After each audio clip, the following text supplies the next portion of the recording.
All right, we'll begin our meeting for ANC 34G. I'm Randy Speck. I'm the chair of the commission. I also represent the single member district 34G03, and that's the area between Utah and Nebraska and Broad Branch, roughly. We meet every second and fourth Monday of each month. And so we've had 3 weeks since our last meeting, which is sort of unusual for us. We've been going every 2 weeks, but and we'll be going every 2 weeks now, I think, through July. But we're doing the meeting again virtually, and I'll have some further descriptions of that in just a moment. But the first thing we'll do is introduce the commissioners. Connie, you want to introduce yourself? Hello, I'm Commissioner Connie Chang. I represent single member district number 5, which is basically east on Connecticut, starting at Legation, and it hooks around to Western and comes down on Broad Branch Road. And then it goes back into Legation with a little like divot that goes from like Chevy Chase Parkway and Nevada down to Gosselin. So thank you. John. I'm John Higgins. I'm the ANC commissioner for SMD 02. My district goes from Oregon on the east to Utah on the west, and from Nebraska on the south to a little bit north of Wise Road. May I make one comment, Randy? Is it possible to see if a young man named Vincent Bloom is attending tonight? Yes. Just 1 second, I'll see if, yes, he is. Vincent is a student at St. Anselm's Abbey School. He sent me a note a couple of weeks ago asking to be informed on the doings of the ANC Commission as part of a civics project. So I invited him to attend tonight, and I'm glad he's here. We're grateful to have him. Okay, Peter. I'm Peter Gosselin. I represent District 6, which is Western Avenue to the Chevy Chase Circle, the Circle to Military, Military to 41st, 41st to Western, with a peninsula into east of Connecticut to Chevy Chase Parkway. Okay, Chris.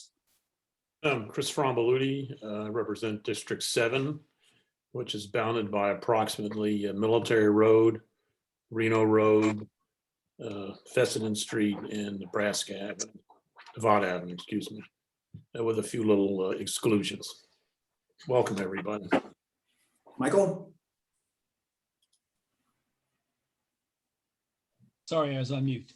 Michael Zeldin, Area 4, single member District 4, which is pretty much Morrison to Tennyson, Western to Broad Branch, includes the Lafayette Elementary School as the largest geographic point in the single member district. Okay. Well, I'm regretting that Lisa's not here. She is going to be there. She's our secretary, and she's the one who handles the admission of people up to speak during the meeting. So we're going to need to have Lisa here, I think.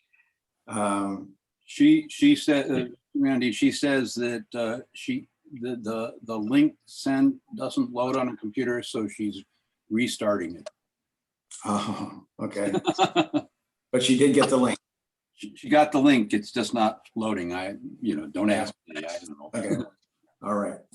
Okay, well, we'll go ahead and do the introductions and the agenda, and then hopefully, and maybe we can start the announcements, but hopefully she'll be back on soon. Okay, as I said, we're meeting virtually now, as we have since last April, and that means that only the commissioners will have audio and video during the meeting, but during the meeting, we will be recognizing various people who are attending and make them panelists so that they can have audio and video as well. And Lisa hopefully will be able to do that once she gets on. If you're expecting to speak today, particularly, would you make sure that your name is correct on the participants list so that we can recognize you right away? If you need to change your name, you should be able to do that. When we get to some portions of the meeting that are going to have, I suspect, a lot of people who want to make comments. If there are a lot of people who want to comment, we'll probably have to limit the time that each person can have. Typically, we limit it to 3 minutes, as the council does in its hearings as well. So just keep that in mind. We do try to keep the meeting moving along as best we can. You can use the chat and the Q&A function to ask questions or to make comments. We will keep a record of that at the end of the meeting, and anything that we don't get to during our meeting, we'll try to answer as best we can at a later time. The meetings are being recorded, and as Peter indicated a little earlier, they will be posted on our YouTube channel within a day or so after we complete the meeting. Okay, the first item on our agenda is to adopt the agenda. It's been posted on our website and on various listservs, and there have been a few little minor modifications to it as we've approached the meeting today. Anyone else have any changes to the agenda? Okay, I move that we adopt the agenda. Is there a second? A second. All those in favor? 6-0. Okay. The first item is, as we usually do, several announcements, and I have a few. The first is that the district's fiscal year 2022 budget is again being delayed. And on April 7th, the council set a new date for the mayor to submit her budget by May 27th. And the reason for that is that the Department of Treasury will not provide guidelines on how localities can spend the funds from the COVID relief bill until May 10th, which will only be 17 days before the mayor is going to be submitting the budget. And the federal money is going to be a substantial portion of the budget this year. $2.2 billion is supposed to come from the federal government as a result of the COVID relief bill. The council has not yet posted a schedule for its budget hearings, but they will begin after May 27th and continue through June, probably. The committee of the whole will also likely hold a separate hearing on the proposed spending of the federal stimulus funds. And so that will be something that everyone will want to pay attention to, I think. The next announcement I have is with regard to the DDOT's Connecticut Avenue reversible lane study. We had a presentation at an ANC meeting earlier this year about that study and the work that they've been doing on it. There were also public meetings at the end of March and beginning of April. And the presentations of those meetings are available on the website for the DDOT's Connecticut Avenue reversible lane study. And you can just search for that term and you'll find the website. There's also a video of that public meeting on YouTube.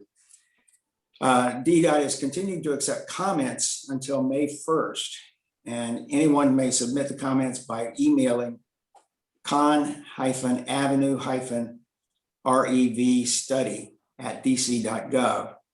And they are expected to make a recommendation by June 30th, 2021. And we will be considering a possible resolution by our commission at our meeting on April 26th. The next announcement is the chart group, the Chevy Chase Art Group. There's Lisa. We'll have an outdoor pop-up art show on Sunday, April 18th from 11 until 4. This will be at the PNC Bank parking lot, and it will feature 18 local artists, and the entrance will be located on Morrison Street. And works will include paintings, jewelry, photography, pottery, and other media formats. And the final announcement I have is that the historic Chevy Chase DC is going to be putting on a program on Wednesday, April 28th from 7:30 to 8:30. The program will be Planning Our Future, Today's Community Planning in an Historical Framework, Reimagining Washington circa 1900. Speaker will be Tom Lewis. And if you look on the HCCDC website, you'll be able to find a lot more information about registering for this program and several others that they have upcoming. Okay, Lisa, you want to introduce yourself? Yes, good evening, everyone. My name is Lisa Gore. I'm the commissioner for ANC 34G01, which serves Hawthorne and portions of Barnaby Woods. And my apologies for being late. I'm having technical difficulties, so I'm coming from you from my iPad. But I cover Western Avenue from Oregon down to Upland and around Pinehurst Circle, the tributary Beach Drive, Beach Street, and back up Western that way. Thanks, Randy. Okay. Are there any other community announcements? Any from the commissioners? No announcements. I see Emir has his hand up to make community announcements. And also Randy, Alex Griffiths, also from the Chevy Chase Main Street, would like to make an announcement. So Okay. after All right. Emir. Mhm. Okay, Lisa, are you able with your iPad to make them panelists? Let me try.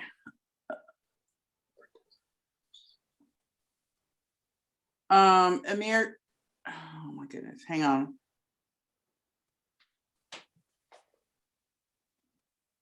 Randy, did you promote me? I did. No, I don't know how to do it on the iPad. Well, I will make him a panelist, both Thank Emir you. and Matthew from Councilmember Louis George's office is also here, and he wants to make some announcements, so I'll elevate him to a panelist. Got it. I see how to do that now. Okay, you got it. Thanks. Yes. Okay, Emir. Thank you, commissioners, for having me, and thank you, residents. My name is Amir Gur Rabintab. I am one half of the Ward 3 Mokers, and I focus on this ANC. I'm here to provide some updates from the mayor's office, starting with the new rental assistance program known as Stay DC, which was just announced today. More information can be found on stay.dc.gov, but a quick rundown is that it helps DC residents facing housing instability during the pandemic with back pay up to 12 months of rent and utilities past due going back to April 1st, 2020, and 3 months of forward rent/utilities at a time. And the website will have more information about the income limits, starting with a household size of 1 with an income limit of 57,000 to household size of 8 with an income limit of 108,000. Moving on, DCPS will begin enrollment for fall schools as completely in person. So enrollment is open at enrolldcps.gov or enrolldcps.dc.gov. And the new American Rescue Plan, which was the stimulus bill that was passed recently, also provides more money for health insurance premiums. And we'd like to announce that dchealthlink.com has opened up. So for anyone who needs their health insurance, we recommend you do that now. And Wednesday, April 14th at 10 a.m., we're going to have the House of Representatives meeting on DC statehood. So if you're interested in that, tune in. Moving on to vaccine updates, the biggest news on vaccine updates is that today, all DC residents 16 and up are now eligible for the vaccine. So if you want the vaccine, please pre-register now at vaccinate.dc.gov because anyone can get it now. And we're happy to announce that over 25%, actually 26% of the city has been vaccinated with at least 1 dose, and we expect that number to climb. And last Friday, we opened up a new high-capacity vaccination center in the Arena stage in Southwest DC. And finally, moving on to capacity restriction updates, starting May 1st, they're going to open seated live entertainment, movie theaters, and live music at 25%, and weddings at 25%. School graduation ceremonies will be allowed to occur. Regional business meetings and conventions can occur at 25%. Moving on to fitness, outdoor races resume at 50% capacity, indoor and outdoor pools open at 50% capacity, outdoor splash pads full capacity, rec centers, libraries, museums, non-essential retail, and exhibits all at 50%. And that's starting May 1st. And a couple more small announcements. We have the DC reading event for kids on this Wednesday. Every ward is doing a reading in the park event for kids during their spring break.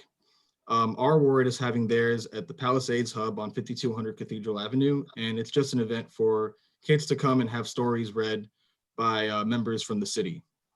And as Commissioner Speck said, the budget announcements have been pushed back a couple months because of the delays in the schedule. So we expect to have directors from different agencies and deputy mayors come in starting this summer, hopefully before the ANCs go on recess. So we hope to have that as soon as possible. And I can take any questions from the commissioners and community now, either through chat, Q&A, or this panel. Thank you, Mayor. Any questions from commissioners? I have one with regard to our community center. Is it going to be open anytime soon? Our community center? The Chevy Chase Community Center? That would be a question for DPR. I can ask them that though. Okay. All right. Thank you, Amir. Matthew Landry from Councilmember Louis George's office. Hi, good evening, folks. Nice to be with you. If you haven't met me yet, my name is Matthew Landrew. I work in constituent services for the Ward 4 Council Member, Janice Louis George. If anybody's joining by phone, I didn't glance at the participants list, but I'll tell you my contact information now, and I'll also drop it in the chat for those joining by Zoom. If you ever need anything from our office, you're welcome to reach out to us. My phone number is 202-286-6311. You can call or text me there anytime, and our email addresses are also listed on our council website. A few updates the council member wanted me to share with you. The kind of biggest one on our mind at the moment is public safety. We've heard from constituents throughout the campaign and in the first couple months of office about public safety issues across the ward, particularly from residents along in the area of Kennedy Street recently. So we're hosting a meeting that we want to make sure everybody knows about on April 20th called the Ward 4 Community Safety Forum. We've invited MPD Chief Conti, Deputy Mayor of Public Safety, Chris Geldart, and DC's Gun Violence Prevention Director, Linda Harley Harper, all to kind of talk a bit about their collective and coordinated approach to public safety and to curbing gun violence in the district. So I'm going to drop the link in case you're interested in coming through that meeting, but hopefully it will be a chance for them to explain the new building blocks program, which if you haven't heard about it yet, is identifying 151 blocks across the district to kind of focus the resources of all of our district agencies on building community safety on those blocks, and then wellness trickle out into the neighborhoods around them. We need support advocating that Ward 4 blocks are included on that list of 151. And so we're asking folks to reach out to research the building blocks program or come to our meeting and listen to it, and then advocate or reach out to the district either by email or by phone call to ensure that the blocks that you're most concerned about are considered as part of that effort. The other kind of set of updates I wanted to talk about, and then I'll stop. There's two other buckets. One is the new WMATA budget, and the other is budget and legislative updates. WMATA's released an updated budget that mostly reverses the massive service cuts that were initially proposed, largely thanks to the American Rescue Plan. There were some cuts that had been proposed that were thankfully withdrawn in our opinion, at least, that we were, concerned about. That doesn't mean that that everything has been withdrawn. So there are still a couple concerns, including not restoring the 3 bus. Also, while the M4 has been extended to Knollwood, the full E6 route will return when ridership warrants restoration, according to the budget. And so there's room for advocacy and partnership there. The last set of updates that we'd love to be transmitting to you all in regard to the budget and legislative updates. The mayor's proposed budget release has now been delayed to May 27th because of federal guidance on how federal dollars can be used. That guidance will only come out on May 10th. So we really want to figure out between now and then how to engage folks on the budget process. I'm going to drop a couple links in the chat, but basically we have a budget survey, feedback survey that you can fill out to let the council member know your thoughts on the budget.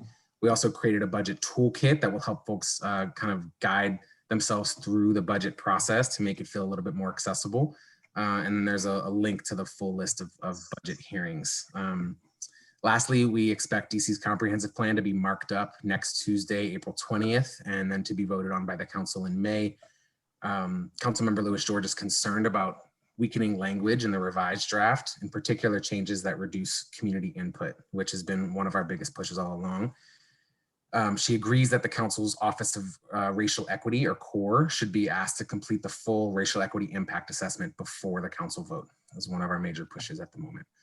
So I'll stop there and take any questions you have, and then I'll drop all this information in the chat. Yeah. Thank you, Matthew. Any questions, Lisa? Matthew, I know you you mentioned the E6 will return when ridership warrants it. So the E6 is definitely in my SMD. It runs through single member district 01, so up, and also Michael Zeldin's district, up Western Avenue and down Oregon, and then around to Knollwood and back up a couple different streets. I can't express how concerned I am about that E6. I know the M4 is going to take over some of that route, but Hawthorne is the neighborhood that is furthest away from any transportation resource. I mean, we're at the backside of the park, and I don't understand what that means when ridership warrants. Are they looking for a specific number? I mean, what does that say to the community? Do you know? And I know it's not you. You're the messenger, but I mean, what are we supposed to tell the community about that? I mean, is it 100 people? I mean, what does that mean? Yeah, Commissioner Gore, it's a really thoughtful question. I can check in on the specifics of how they look at their metrics and make these decisions from a policy level. I also would love to invite WMATA in to answer questions just like that at some point. But I think they specifically look at ridership as one main metric, and they compare ridership with other bus lines, with their costs associated with it. And like I said, I agree with you that at the very least, there should be more community input and transparency about what these bus lines mean to communities, because they're truly a lifeline for so many people and families, and serve a critical function of our infrastructure and the way we get around our district. So happy to talk more about that. And I'll send you a specific answer to your question that you can promulgate to the folks in the room. Thank you. Michael? Hey, Matt. So last Friday, a bicyclist was killed at 2nd and Mass.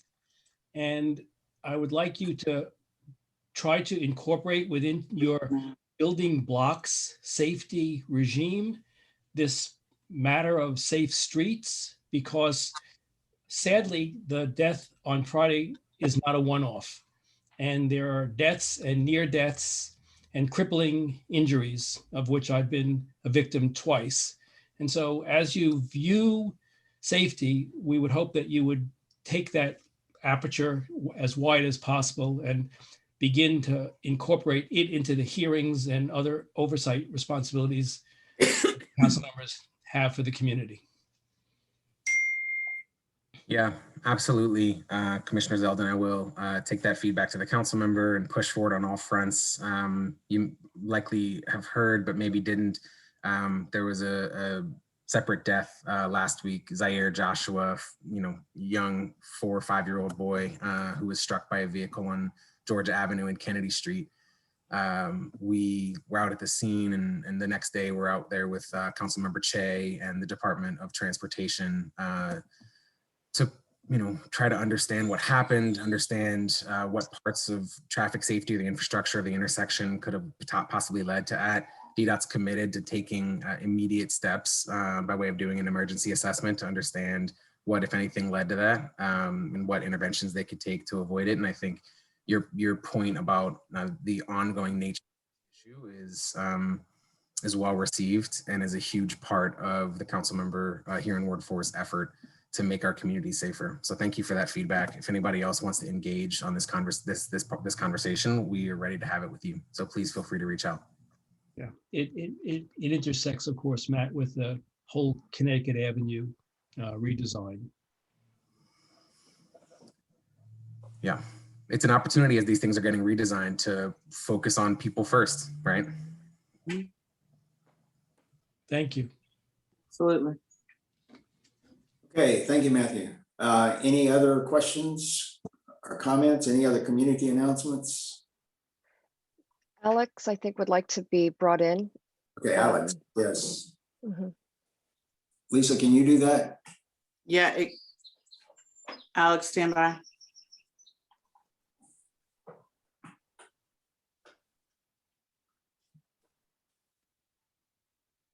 Good evening.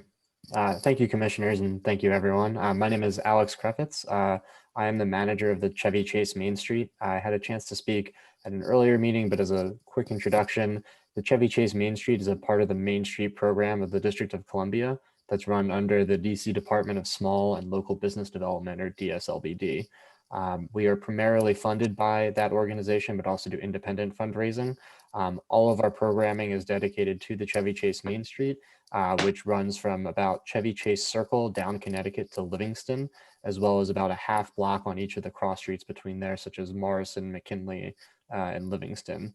We primarily work to promote the business community, as well as the existing business community, as well as promote new business opportunities. But of course, we have an understanding that business does not happen in isolation, and there's much work with the public realm and the broader community that we seek to engage with and make sure that we're serving the broader Chevy Chase community.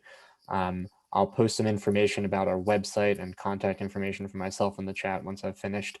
But as a few quick updates, I wanted to share one that we sort of hosted our first formal kickoff event, which included the mayor's office and a number of political partners. Our programming formally began in January of this year. One of our first programming efforts was a series of small business grants. Our grant period is closed at this time. It ran from March to early April. We had targeted to distribute about $40,000 of funds. That these are, again, DC funds that are provided to the Main Street to pass on to businesses. Right now, we're in this process of finalizing which businesses will receive those based on their application. So I can't share the final numbers yet, but I can share that we estimate that at least $35,000 of that first $40,000 funding that we had will be distributed in this process, and any funds that are not distributed in this process will be rolled over to our next grant period, which will be announced in a couple of weeks. A few other things I just wanted to share was we have been working closely with the Office of Planning and the Small Area Plan for Chevy Chase. We know that there was some feedback from members of the community that there was a lack of public engagement opportunities and that the existing public engagement opportunities weren't suitable for everyone to participate in. I wanted to let folks know that I've been working with the Office of Planning on having additional meetings and making sure they're facilitated in a way that all people virtually as well as non-virtually, for those who can't engage virtually, are able to have a part of the small area plan process. I'll be providing a link to a website that the Office of Planning has been using to provide updates on these. And I'd also note that this upcoming, I believe earlier it was mentioned about the Chevy Chase Art Chart, the event this coming Sunday. The Office of Planning will be present there and be speaking with folks from the community. I'll also be there as well, working with them and also speaking about the Main Street's goals and what we're working towards. The other thing I wanted to provide a quick update on was a member of the community alerted us to some graffiti that had appeared in the community near the diner that had been on the billboard that's behind the diner. I was working with the realtor company who's currently managing it. Unfortunately, the property itself is currently unoccupied, but working with the American City Diner site, the folks who are currently managing that property are from a firm called KLNB. I've reached out to them and a representative and provided them with photographs as well as information about the city's processes for graffiti cleaning. So I'm working with them to make sure that's handled as quickly as possible. Again, I'll be sharing my contact information further, but if there's any questions, please let me know. Thank you, Alex. Any questions for Alex? Okay, thank you, Alex. Thank you. Okay, now we're going to move on to talk about the small area plan, and we've got several aspects of that we're going to talk about tonight. The first is, and Lisa, if you could make Director Trueblood a panelist, he's going to be first up. Director Trueblood at the Office of Planning called me a couple of weeks ago and asked what he could do to improve the SAP process, the small area plan process. And there have been a lot of discussion among the commissioners as well as among the community about ways to improve that process. So I invited him to attend our meeting and to briefly address 3 issues that had some people had raised in our listserv posts and emails to commissioners. He may address other issues as well, but I asked him specifically to address these 3. The first is what is meant by, quote, modest density, which is the term that's used on the future land use map to describe the area from Connecticut Avenue down to Livingston Street. What's meant by that? In other words, what size buildings would be included in that term?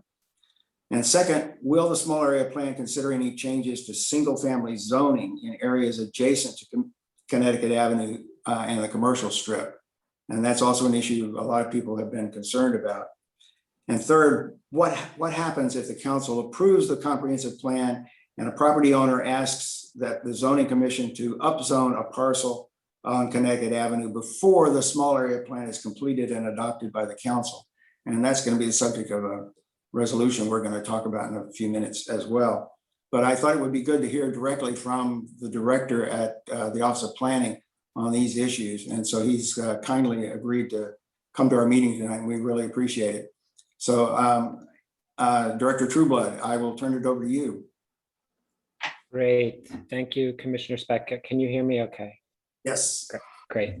Thank you, commissioners, for inviting me to join you today to discuss our work together on the nascent small area planning effort in Chevy Chase, which kicked off in March and is still in the early stages. As you just heard, there's actually an event coming up on Sunday with Chart, and there will be more public engagement to be announced in May, many of which we've retooled thanks to feedback from you and others about making sure that we're reaching as many residents and stakeholders as possible. I'd like to start by thanking and introducing my great team who is here with us virtually. You may not be able to see them, but they are here watching. We have Vivian Guerra, our Chief of Staff, Anita Kozart, our Deputy Director for Community Planning and Design, and Erica Nasberg, who hopefully you know is Community Planner for Ward 3 and has been doing most all of the heavy lifting on this particular small area plan. I'm personally really very excited by this effort, as it was the result of productive discussions between this ANC, Councilmember Che's office, and the Office of Planning, as we shared the proposed comp plan updates for public and ANC review starting in October of 2019. I think this partnership set the stage for how collaborative planning can work to address our most pressing needs at the neighborhood and at the district levels. After ANC and public feedback, OP transmitted the comp plan update to Council just under a year ago. Council held hearings last November, and in February, Councilmember Che put out a statement about her thoughts about the plan, especially the future land use map. And the chairman has said that he plans to mark up and move the comp plan on Tuesday, April 20th. That's a week from tomorrow. ANC 34G took a bold leadership role in taking up the challenge for each neighborhood to consider its role in the district's critical housing and equity needs, even prior to the racial justice protests of last summer. Your work aligned with the mayor's housing goals, which are laid out in the Housing Equity Report of 2019. And I'll just mention here, some of these reports, I think Erkin might try and put in the chat. If not, I can put them in the chat, and I'll make this available. I'll make my remarks and the links available to you all as well if it's useful. And that report set an ambitious target of almost 2,000 new affordable housing units in the planning area known as Rock Creek West, which primarily aligns with Ward 3 by 2025. This report was an important step aimed at addressing racial inequities in our city, many of which resulted from de facto and de jure practices that created stark segregation. These practices, which included exclusionary zoning and explicit housing discrimination in areas like Chevy Chase, are not just unfortunate bygones. As discussed in the Housing Equity Report, the 2017 Health Equity Report, and books like The Color of Law, they continue to shape our city and our neighborhoods, which are easily seen in inequities we see across numerous educational, economic, housing, and health outcomes. To give one stark example, the average life expectancy in Ward 8 is 15 years lower than in Ward 3. Given some of the concerns that we have encountered, even prior to our work in earnest, I welcome this ANC's engagement on the importance of moving forward on the small area plan. I will briefly address some of the questions that have been raised, which have also been addressed through documents on the small area plan website, which we can share a link to. I hope my presence here demonstrates OP's commitment to a partnership with the community that will result in both a successful process and a successful outcome. A key component of that success will be your support. First, I'd like to share that the comp plan is primarily a land use document. It looks at types and intensity of land use and how those are aligned with goals as a city and neighborhood. While there are proposed policies in action, these are only guides, whereas land use language and maps are used by the Zoning Commission in their zoning decisions. While the Zoning Commission is independent of the mayor and the DC Council, their actions must not be inconsistent with the comp plan. And I'm sorry about the double negative, but that is what the law says, the Home Rule Act says, and so that's what I have to say. But essentially their actions need to be consistent with the comp plan. So while the plan cannot bind the Zoning Commission, it does serve as a critical legal element in their decisions. Thanks to discussions with ANCs like ANC 34G, OP proposed adding a new feature to our comp plan maps in this update. In areas where there was a broader proposed increase in land use designation, where there was more density, we proposed creating new future planning analysis areas with specific guidance to the Zoning Commission that further planning should precede any significant zoning change. We included this designation even in areas such as Chevy Chase, where the changes would only allow modest additional density, because we knew there would be opportunities to discuss not only height and density, but also other goals, such as neighborhood serving retail, civic infrastructure, and aging in the community.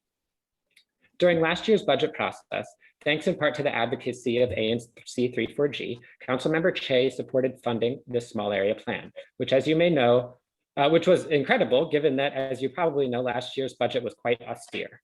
While OP was in the process of updating the comprehensive plan, we were unable to undertake any small area plans. So this is one of our first efforts under the new comp plan and with a clear focus on equity. I was personally quite excited about this opportunity.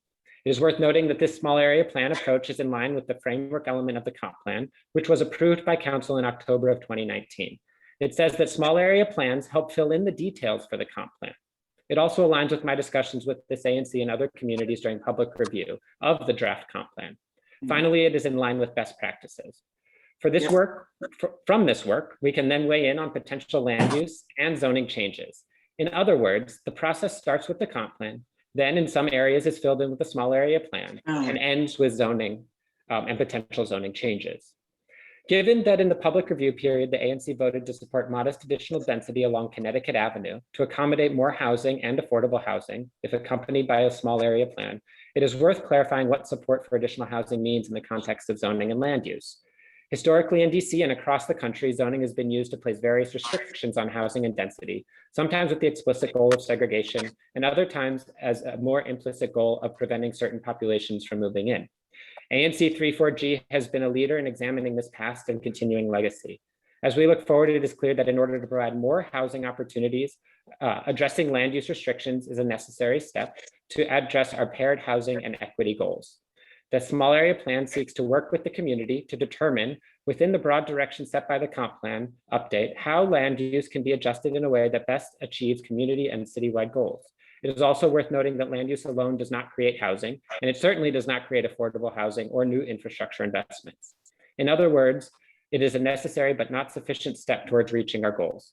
It cannot create deeply affordable housing, which requires local and federal investments beyond the scope of land use and planning. That being said, the small area plan can and will help guide and support policymakers as they make these very investment decisions. Finally, I've heard some concerns about the small area plan and single family zoning. First, I encourage you to read OP's single family housing report, which we prepared for council with the comp plan, which has a great deal of background and analysis. Second, I will share that eliminating single family zoning is simply not possible given the comp plan. Neither the existing comp plan nor the proposed comp plan would provide the Zoning Commission with that ability. That being said, there are existing housing tools such as accessory dwelling units, which are allowed on every property by right today, that can certainly be a part of the discussion. But overall, I believe one potentially valuable outcome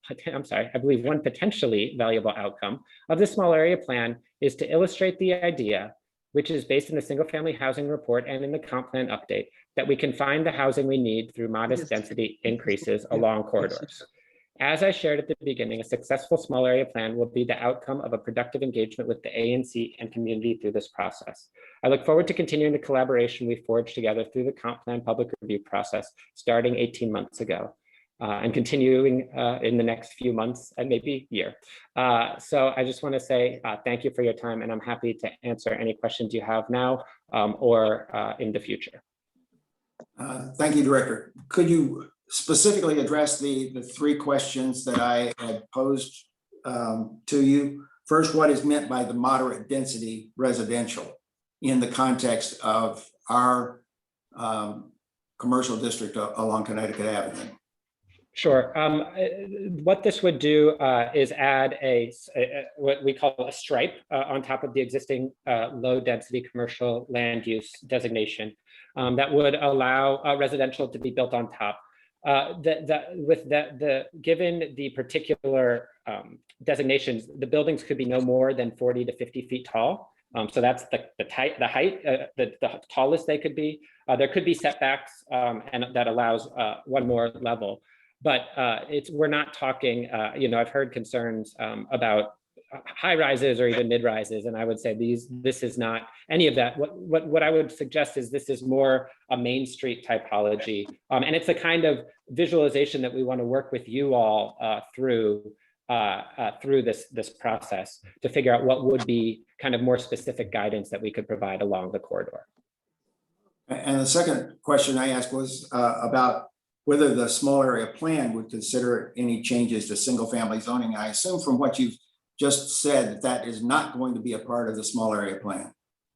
That's correct. I mean, the small area plan could, if the community wanted it, it could suggest looking at it, but the small area plan can't change the comp plan, and the comp plan does not foresee or does not allow really changes to to single family housing and zoning at this time. And finally, if you could just really specifically address the question that has been on the minds of a lot of people recently, and that is, what happens if the comp plan is passed, the future land use map includes the increased density, and a developer or property owner goes to the zoning commission and asks for a change in zoning while the small area plan is still in process? What happens at that point? So I'll tell you what happens by practice, and then I'll tell you what, the worst case scenario. So what happens by practice is whenever a zoning change, a map amendment is suggested, they come to the Office of Planning first. We do a review and consistency analysis with the small area plan, or I'm sorry, with the comp plan and with other planning documents like the small area plan if one exists. It is almost always the case that if we say it's not consistent, the applicant doesn't move forward. They know that the zoning commission isn't going to move forward with a proposal that we say is inconsistent with the policy documents. That being said, if we which is what we would do if someone came forward with a proposal that takes advantage of the new density, or the new potential land use designations, but we're still in the small area planning process, we would say it's not consistent with our guidance that a planning process is required before zoning changes. And so we would not allow it to move forward. We would not say it's consistent. If they want to go forward, they can still, zoning commission is independent, so we can't hold them up, but zoning commission would then get a report from us as well as a report from you, because you could weigh in as well with great weight, saying that this isn't the case. And I just don't see any reason. I just don't see that happening. I don't see there being legal opportunity for them to approve such a thing. And I don't think there would be any appetite for them to do that. Okay, other commissioners? Peter? You're muted, Peter. Director, it's Peter Gosselin. As you know, I have 3 questions. As you know, I'm concerned about the integrity of the small area planning process and whether it could be front run by changes to the comp plan. I want to understand if, hypothetically, the council passed the comp plan amendments, increased the density designation for the Chevy Chase Gateway, and the small area plan came along and the consensus of the community was that buildings should be less than the density designation. Would that then make the small area plan inconsistent with the comp plan as amended, so that that would be essentially it would be inoperative? Is that correct?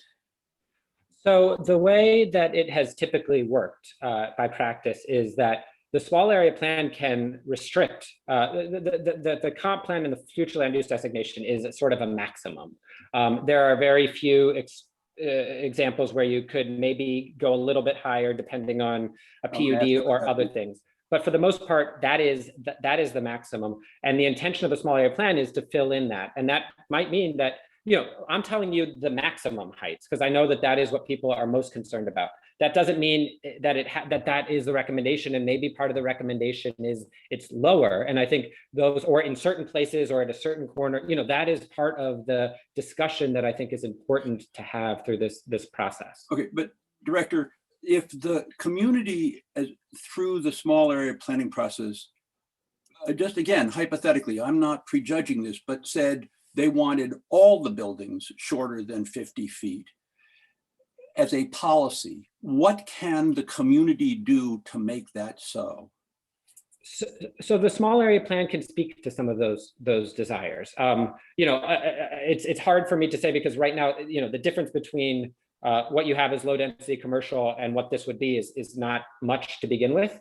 But I think there are ways, if there are ways for us to find housing in there and reach these goals, then that is what we want to do. And that the small area plan can recommend that. Like I said, the zone, this is the FLUM is meant to be a range. And I'm giving, everyone, I think, you know, somewhat understandably wants to focus on what's at the top end of the range, but we can use the whole range of zoning and designations within that designation. So bear with me, Director, because these meetings of ours go on forever and I'm trying to be quick. 2 other areas.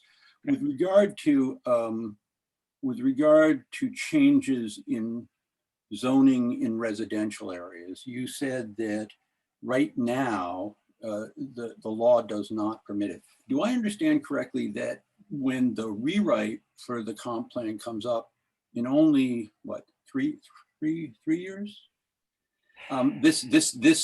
This whole thing is wide open again. Is that correct? When the rewrite comes up, whenever it comes up, everything is, you know, that will be part of the visioning. You know, there will be a new visioning process. There will be a whole new multiple years of process. In this regard, would you recommend that the small area plan take up this issue and opine on it, or do we get another small area plan once the, you know, all the sticks are up in the air? You know, I honestly think it depends what the community wants. I could see there being a desire to really focus on this corridor, but I could see there being a desire to say, well, what, you know, I'll tell you, there's a movement afoot across the country to examine single family zoning. Our report says in this city, it's not quite as clear cut as in a place like Minneapolis or Portland around issues of racial equity, right? It's a lot more complex.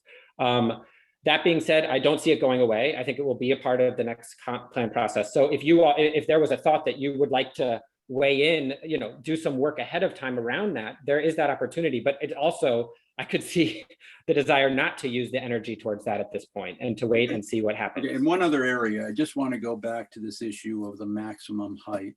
There are a lot of interpretations of what MU, what is it, 3A, 4? It means.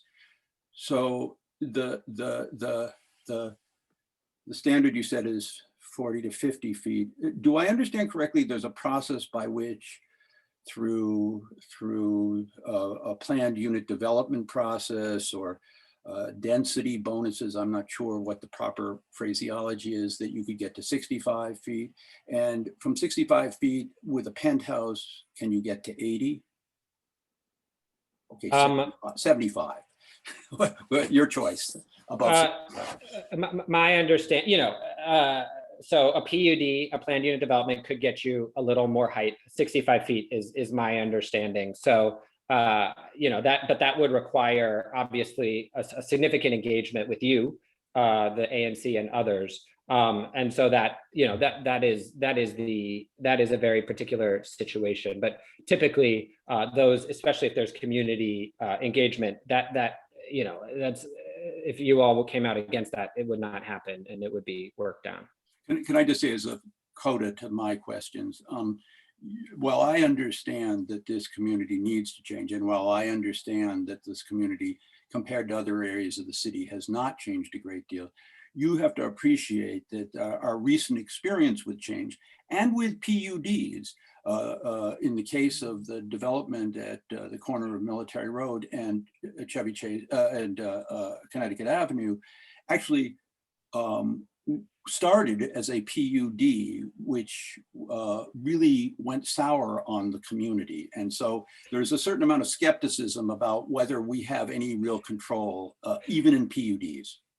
I appreciate that, Commissioner. And what I would say is actually the small area plan is a good opportunity to, I think, share the community's opinion and views of things before a potential PUD comes.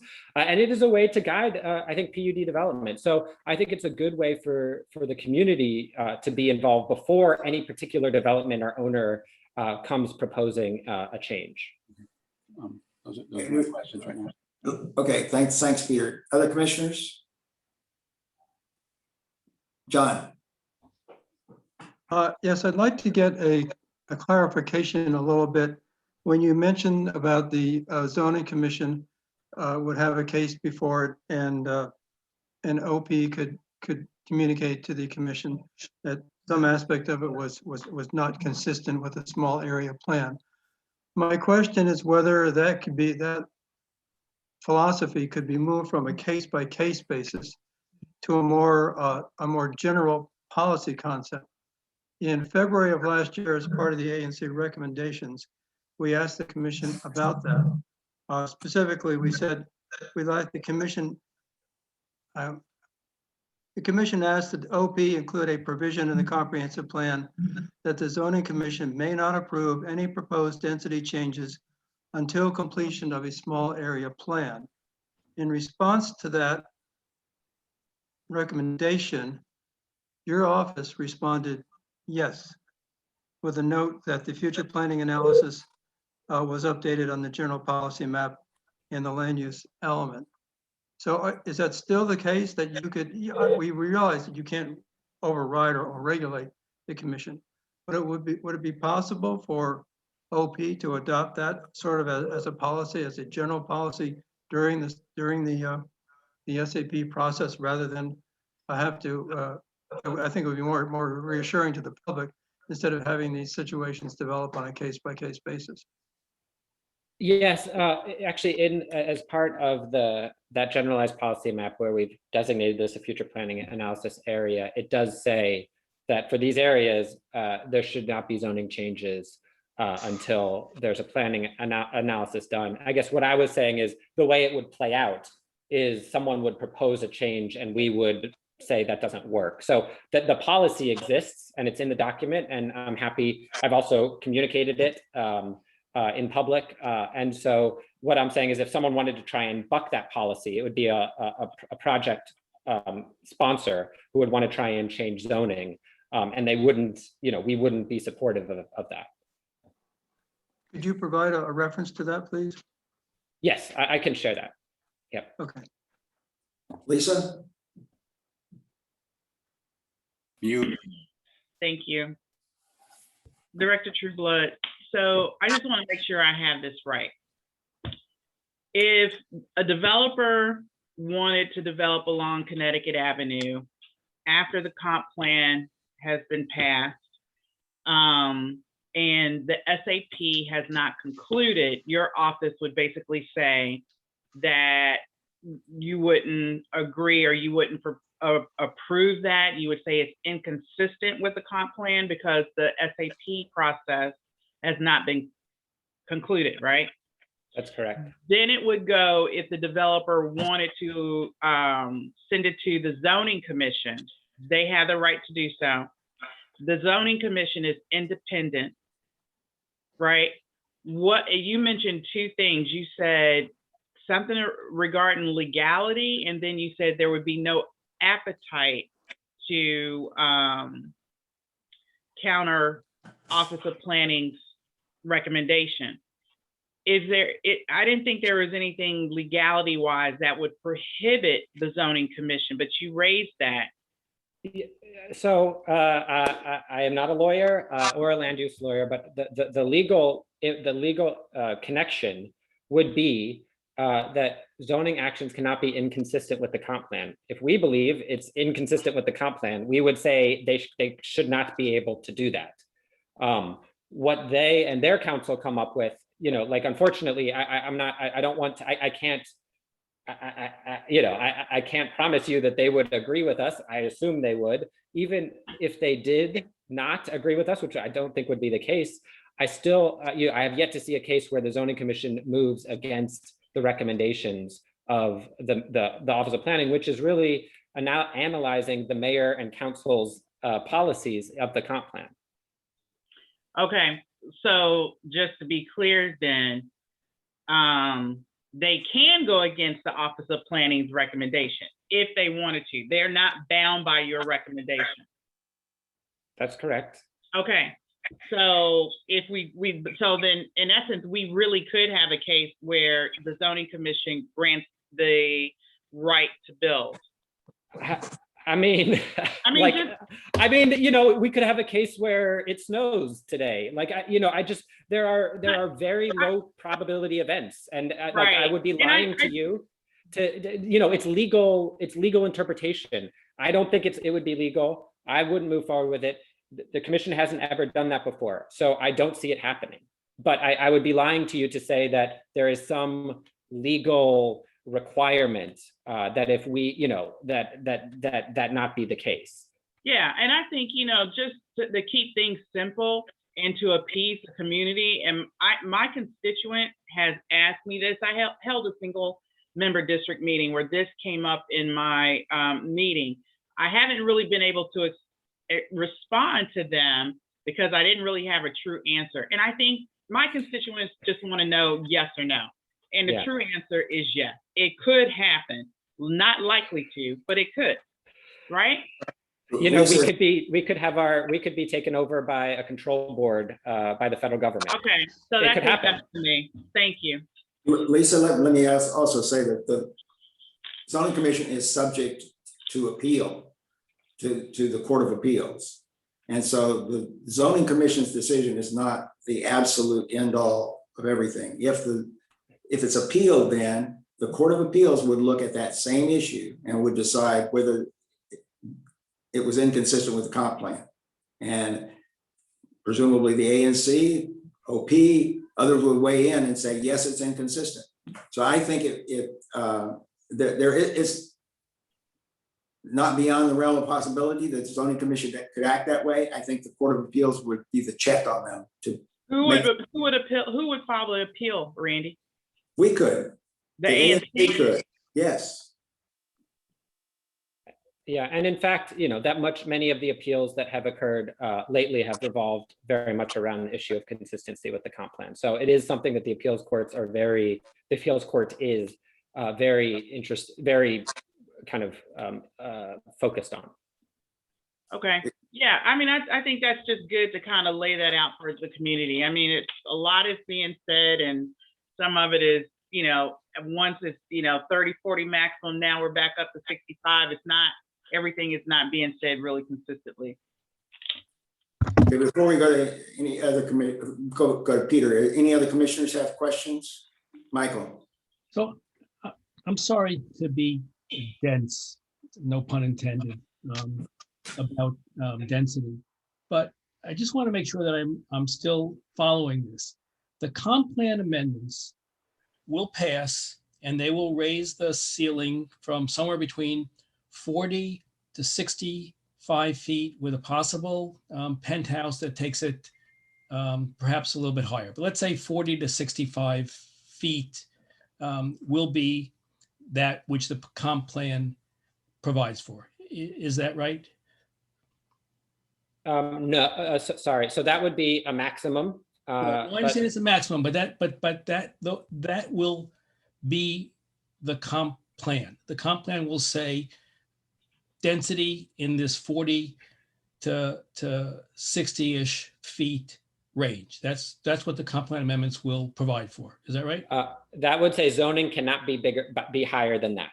Right. So it passes, the comp plan passes, and zoning cannot exceed this 40 to 60%. The small area plan proceeds, and the small area plan recommends that no development be greater than 30 feet, and that there be provisions about affordable housing at the 50% of the mean family income, et cetera. That becomes the recommendation of the small area plan, which is not inconsistent with the comp plan, but it's significantly different than, in that it's lesser than the development that the comp plan contemplates.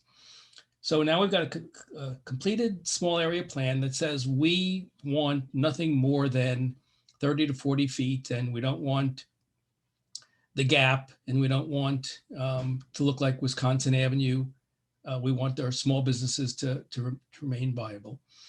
And so that's all done. And then now a developer comes and says, I want to build over one of these buildings, the fish market or child's play, and I want to go up to the maximum that allowed by the comp plan. Tell me how it plays out where the community has said through the SAP that we don't want that. The comp plan provides for it. The zoning commission is not acting inconsistent with the comp plan. It's just inconsistent with the SAP's desires. How does that play out? So it's worth noting today the zoning allows is MU3A, I believe, for much of this, which is 40 feet. So that is where we're at. So I don't think it would be lower than today's zoning. I don't expect that. But if it were, let's say, instead of 55 or 50 feet, it's 45 feet or whatever it is you're saying, if it's less, how does that play out? And that plays out when a project sponsor sends, they want a change. It could either be through a zoning map amendment to a higher density zone or through a PUD. In either case, they have to come to the Office of Planning, and we do the analysis not only with the comp plan, but with any planning work that has been done since then. And the framework element recognizes that small area plans are important planning documents that must be considered when looking at this. So we would then make that analysis and say, your proposal is not consistent with the small area plan and it won't move forward. But that doesn't require you to do that. I mean, in some sense, I guess what I'm trying to ask is, does it make more sense for the small area plan to be completed first, hear the community's point of view, then change the comp plan to be consistent with the small area plan, rather than put the small area plan behind the comp plan changes? That's my question. Right. And I talked about this a little bit in my remarks, which is that's not how it works. And the framework element talks about, you start with the small area plan. It sets the broad parameters, and then you start with the comp plan. You start with the comp plan. That sets the broad parameters, and then you fill in with small area plans, and that's recognized in the law. And that's in the framework element, and then I can share that document if necessary. But I think, more importantly, I think we're excited to move along. I've felt urgency around the comp plan. I feel urgency around this. The needs around housing and equity are not getting any less. And so I think, that type of process, wouldn't, you're talking nothing changing until the comp plan rewrite is passed in, 5 years or more. So I think this is a productive way forward. And honestly, I think it's a modest way forward. We've got a lot of questions in the Q&A, and we've got a lot of other things on our agenda tonight. How do the commissioners want to spend the rest of the evening? I withdraw any request for further questions. Okay. Randy, I think that if the community is asking a question of Director Trueblood, then I think he should answer it since he's here. I think it's important to do that. So we've had a chance to ask him questions, and I think he should have the chance also to respond. So there's several, and we just can go down the line, and the person can say that they withdraw the question because it's been answered, or it's been answered, but it's not sufficient. So let's give them time. So you want to go through the Q&A? Is that it, or? I do. I think that it's Yeah. important. And also the chat, there's some. So, but let's go through the Q&A. And if anyone on the chat wants to write a question, just be very specific. You know, look at the other questions ahead. And if your question is different, just be specific. And let's just go one at a time. And hopefully Director Trueblood has time for us. I think this is important. Okay. I just want to warn everybody who's further down the line on the agenda that it's going to be a long night. So we are planning to go through the agenda tonight. Okay. Coffee. So Randy, if Director Trueblood could go into the Q&A and start with the first question, you should be able to see them. Should we read it out for him so he has a chance, perhaps? We can I do mean, either way. We can read it out, or Director Trueblood could read it out himself. Yeah. If he can see them, can you see them I'm trying pulling them up. in Q&A? Yeah. Oh, I see. Okay. Would you like for us to read them, or do you want to read them to the community? I just don't know where, it looks like there's a lot of chat here. Okay, I'll start off. The first question is from Jesse, and it says, what portions of the Connecticut Strip are envisioned for the density increase by the comp plan? Is it specific plots? If so, which ones? So here, I encourage you to visit, you can visit our website. We have the future land use map and the generalized policy map available. And it really, you know, it's called the future land use map. So it's meant to be broad. It is not parcel specific. It is not meant to be zoning. It's meant to be general. And it's basically, you know, the half block off of Connecticut Avenue. And I'm just pulling it up right now to get you the exact southern boundary where it starts with the proposed additional housing opportunity, which is Livingston Street. So it's Livingston up to Western. Are you able to post a link maybe in the chat? Thank you. Yeah. Sure. Okay, so we'll move on to the next question. This is Yeah. from Mara. Perhaps Director Trueblood staff can post those links so he could focus on answering the question. It's hard to do both. It is. So let's do that. Question from Mara. How many luxury housing units will be built in order to reach the 2,000 proposed affordable units? Can you provide the actual numbers? No, that's part of the small area planning effort where we look at what's possible. I mean, you know, it's honestly, there's not going to be many units generally. This is not a big change. So part of it would be working with the community to determine what amount of housing there is and what's possible. Okay. Next question is from Alan. And he asked, what is the point of OP's expansion of the SAP into residential side streets from the ANC's original focus on the avenue north of Livingston Street? So kind of that where your plan is focused on. Yeah, I would say that the nature of a small area plan is technically, we call it a small area plan, but it usually is a neighborhood. It's not just one commercial strip. It's looking at how you step down and how you work across. So our small area, this is actually probably one of the smallest geographies, but it's meant to include the surrounding neighborhoods or the surrounding housing to see how they relate and how the corridor can relate to the surrounding houses. Okay, and you did just post the link of that specific area in the chat, right? Yeah, I posted to the map. I'm trying to see if I can send a photo. I don't know if I can. I can take a screenshot and try and send it, but I don't know if I can do that. I'll try. Okay, while you're doing that, I'll read the next question again from Mara. What can the ANC do now to restrict height and ensure affordable housing rather than just hope down the road that the zoning board does the right thing and requires a major battle with developers at a later date? So Randy, I don't know if you want to also chime in on this one too. She's specifically asking about the ANC's purview on this.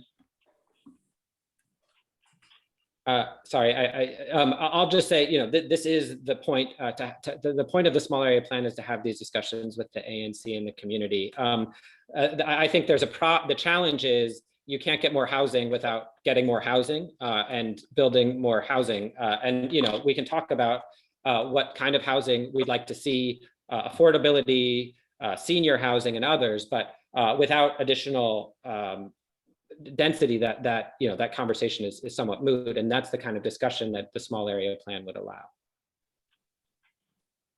Randy, Peter, or Connie, do you want to weigh in on this one as well?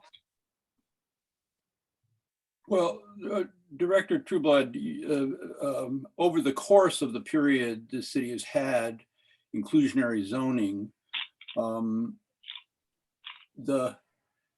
the number of affordable units produced by inclusionary zoning over the number of new units in the city is a very small fraction. Now, is there a reason, are there other routes to affordable housing that would get Rock Creek West to anywhere near 2,000? Or going back to the question that Mara asked before, if IZ or IZ plus is the major tool, what are we building here to get anywhere near that number? Yeah, so I'm glad you mentioned inclusionary zoning plus. I mean, inclusionary zoning, it's a modest program, but it's an important program. It's the one program that has provided significant, any amount of affordable housing to date, really, in recent times in Rock Creek West. And so we think it is critical. And as you mentioned, because of the new inclusionary zoning plus, that means that changes like this would require higher levels, higher percentages of affordability, up to 20%. But I'm not sure, actually, this density probably wouldn't be 20%. It'd probably be less than that. We could figure that out through the small area plan. But I think the point is affordable housing. Land use produces housing. Affordable housing is about subsidy primarily, and we can talk about that. Part of the challenge is it's very expensive here, and especially if it's not, you don't get economies of scale from a larger building. It oftentimes is prohibitively expensive, and there are questions about, okay, do you spend $500,000 for one affordable unit in Chevy Chase, or $200,000 or $300,000 for a unit somewhere else? And I think those are challenges that we've had as a city in allocating our funding. Traditionally, we've been spending it where we get the most number of units, but that also means furthering a history of oftentimes segregation by income. And so I think those are important discussions, honestly, to have about how we make those decisions. It becomes a question of resources and how we allocate them, and what the value is in terms of opportunity and in terms of making a neighborhood a diverse neighborhood. It also depends on how you define affordable. Sure. Yeah, I'll tell you that. I'll tell you that the more affordable you want to get, the lower incomes you want to serve, the more money it is. The more subsidy is required, and that's But that's the only way we'll get diversity in our neighborhood. Right.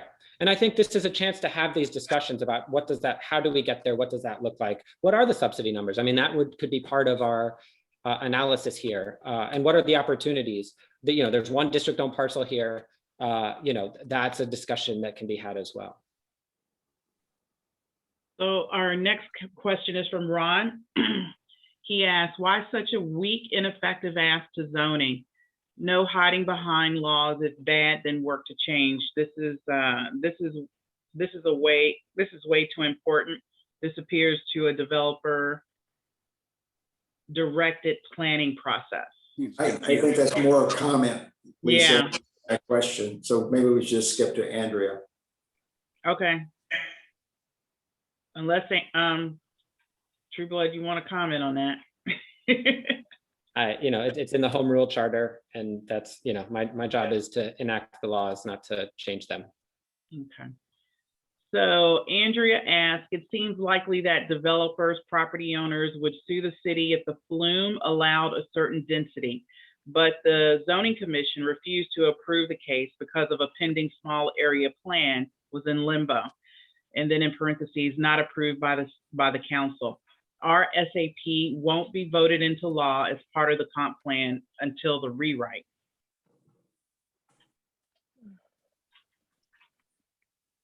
Perhaps you can give a clarification there, because it's my understanding the small area plan can be voted on as soon as it's complete. Yeah, so the way the framework element talks about it, the small area plan, if it's filling in within the boundaries of the comp plan, it's not proposing to create more density. If it's filling it in and providing more contact or more guidance, that is voted on as a resolution by council, and then it has the force of a planning document before the zoning commission. So that would be effectively enforcing it for future zoning decisions.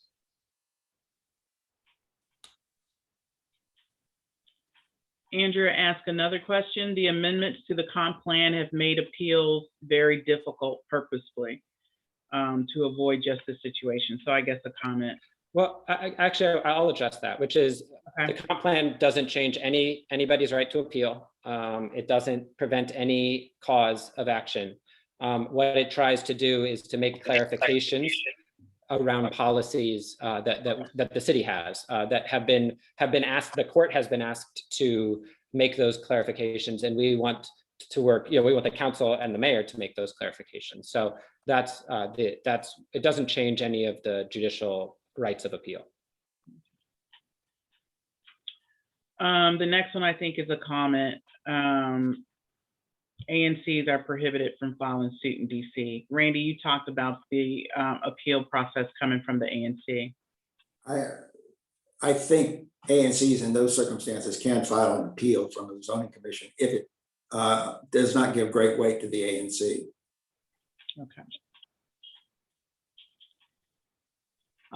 This is from Mara. Why should the ANC give up its obligations to constituents and to serve the greater needs of DC to achieve truly affordable housing on a loose promise that everything will work out okay, or we can have a court battle?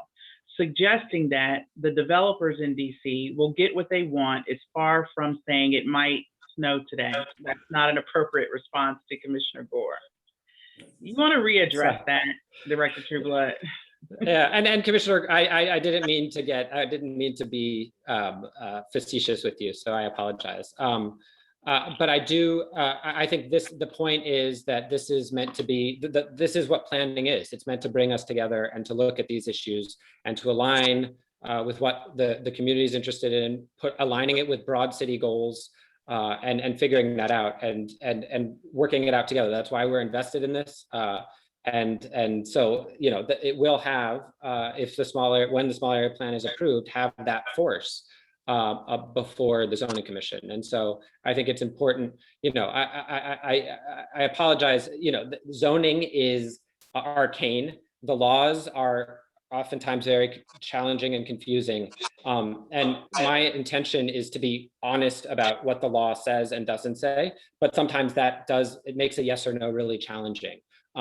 It makes a very, very unlikely, that is the answer that I feel comfortable giving. I don't want to say something that is not 100% within the legal framework. So that, that is what that is. So, but that's the point of it. Like I said, the point of the small area plan is to have these discussions. Okay. Andrea asked, why is it necessary to increase the density designation on the flume for Upper Connecticut Avenue today before there is a small area plan to guide? This follows the process set forth by the framework element, which the comp plan starts, the small area plan fills in, and then zoning. So that's kind of the waterfall of the approach, and that's just that's kind of the nature of planning. She kind of follows that up by saying, The framework says that SAP can only be voted into law during an amendment cycle or rewrite.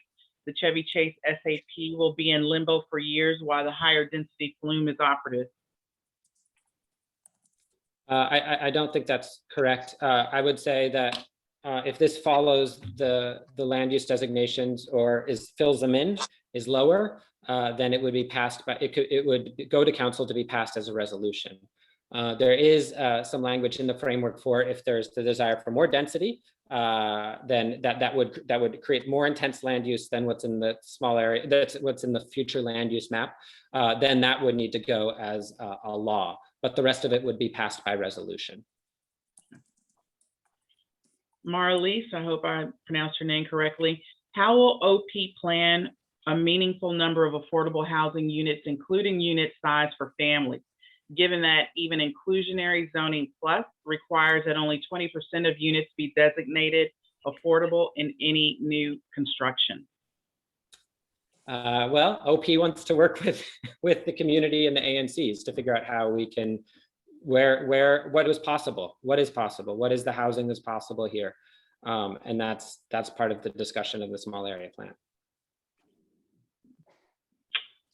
Okay. Steve asked, please confirm for the ANC that if they condition the flume amendment on the completion of the SAP, this will mean there is no chance of any change being made until the next comp plan, likely to happen long after.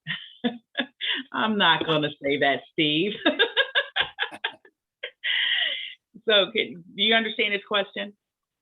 Yeah, I mean, I think that if it were to follow, well, yeah, if the future land use map were not to change, and it's worth mentioning, I think I said this in my remarks, but just to be clear, that council is still acting right now, and that's in council's hands.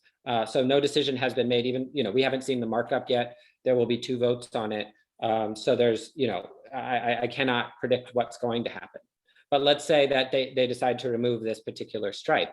In theory, right, a small area plan wouldn't be able to provide anything more than what's there today until the future land use map were changed, which would likely be a rewrite. And, honestly, there's so many future planning analysis areas where there are land use changes that I don't know, it would be, I don't know exactly when the small area plan would be feasible in our schedule.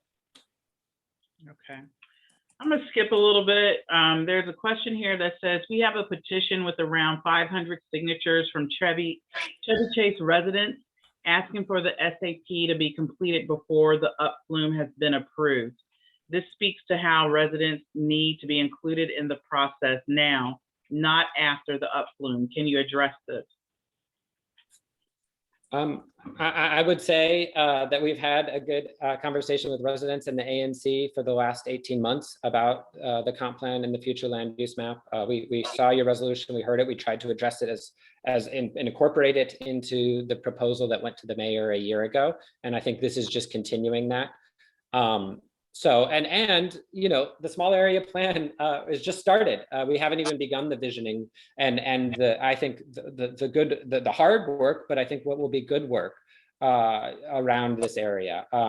So I think that's an opportunity to hear from the residents. I think we've worked hard to try and make sure that we're working hand in hand with the community through this process. Okay. There is another question in here, Director Trueblood, I'm trying to find while I'm, here it is, it's from Judy. She says, I'm confused about the connection between increasing density and affordable housing.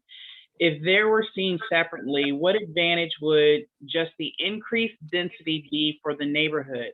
I am asking this question because there is no certainty that density will satisfactorily bring affordable housing to the neighborhood. And how many affordable housing units do you foresee here? Yeah, so I think this gets to the difficult challenge, the distinction between land use and housing subsidies and what we call affordable housing, but subsidized housing. But I will tell you that without additional housing, you're not going to get any additional affordable housing. And so the intention is that we do both. And we need to figure out what that looks like. That being said, this is working within the framework of existing property owners, existing land use law. And so it really is trying to figure out what is the possibility. How many units are we talking about? Are we talking about 100 more units maybe in the whole corridor? Is it whatever? It's modest, I think, but it's an important step. And I think then if we talk about that, we can figure out, okay, so what would that be if they were just all IZ? What would that be if the district could acquire or subsidize, a low-income housing tax credit building that's a small number of units? And I think those we kind of need those are the questions that we really want to explore and would love to explore in the comp plan. That is, I'm sorry, now I'm really crossing in the small area plan. Okay. And this is from Barbara. She said, so these questions kind of keep coming up. We want more diversity and more affordable housing in our neighborhood. What can we do to achieve those goals? So you just kind of talked about some of the different finance vehicles. Can you just discuss that a little bit more? Sure. I'll start by saying, first, it's the first tool that we have here that the small area plan is meant to do is to look at land use and look at opportunities and look at where it could be appropriate, right? That where could housing be and how do we get there? The how do we get there is an important question. And I think depending on the nature of the opportunities, are we talking about trying to convert small buildings today? Are we talking about a vacant property or a vacant lot, I should say? Then we can figure out what does that look like? Is that the district acquiring potential property and selling it to make sure that there's affordable housing? Is that the district providing subsidy like we do? We have a housing production trust fund that subsidizes housing across the city. We have a voucher program. We have these various programs that we could then align with the housing opportunity, depending on the nature of what it looks like. And it's, I think it's hard. I don't want to speculate because part of the point of the process is to envision with the community what that looks like and test it out to say, okay, well, if you do lower it from 55 feet to 45 feet, here are implications, but maybe it makes sense on this block, but not on that block. And those are that's the kind of like what we call it fine grained planning that we think is really important that can help get us to those answers.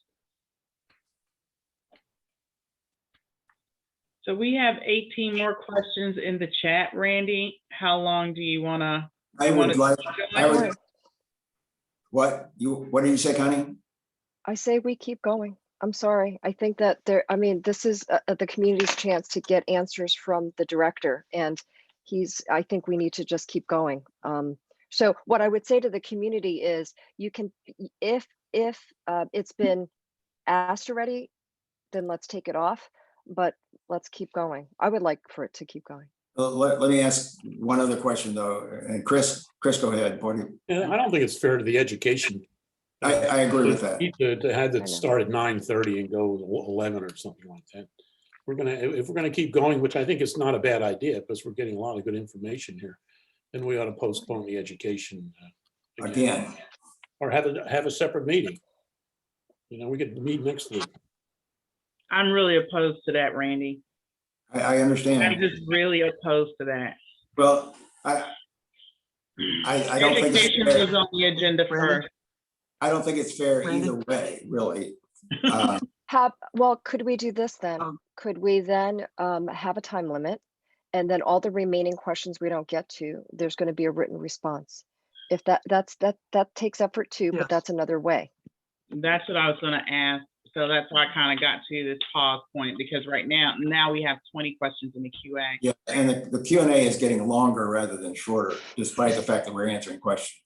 I would suggest respectfully that we take the Q&A now, that we give the questions to Director Trueblood and ask that he or his staff provide answers to all of those questions, and that we will post them on our listserv, on our website rather, and so that they're available for everyone. But we really, there are hard decisions that we have to make here about who's going to get time on a commission meeting, and I don't think it's fair to the education group to go from 9:30 to 11. I don't think that's fair either. And so I suggest that this is the best compromise. But I mean, if you look at the chat, I mean, this is the first time that people have been able to directly address their questions. And I think because there's been so many emails to all of us and so much conversation, let's try to get Director Trueblood to answer as many We as should have possible. another meeting then, because this is not something that has to be decided tonight. Correct, that's true. And we are talking, we're just about to talk, I hope, about further engagement with the community. It doesn't have to be done tonight. We've already taken a great deal of Director Trueblood's time. I hope we can take more of it at a later point. But we can't do everything in one night. That's not possible. And so I think the best approach now is to suspend this, not to end it, but to suspend this discussion and take it up at a later time. Try to answer the questions that are currently in the Q&A, and I see that we now have 24. They're adding up as we go. So obviously there are lots of questions left. People still want answers, and I understand that, and we want to answer those, but we have to be respectful, I think, of the other people who are on the agenda tonight. The education group has waited for a long, long time. We cannot defer them any longer.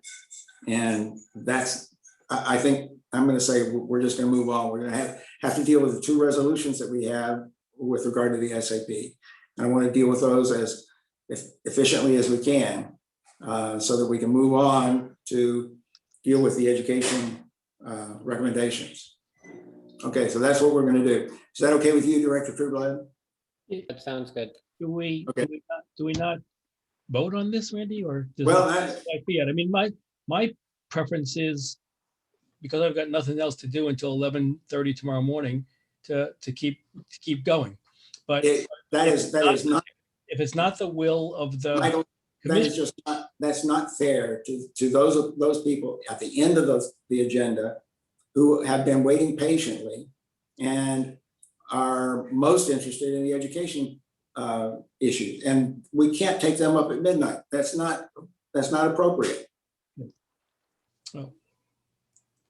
And I'm as the chair, I'm gonna control the agenda, and we're gonna move on. Okay. I'm with you, Randy. Okay. All right. I agree.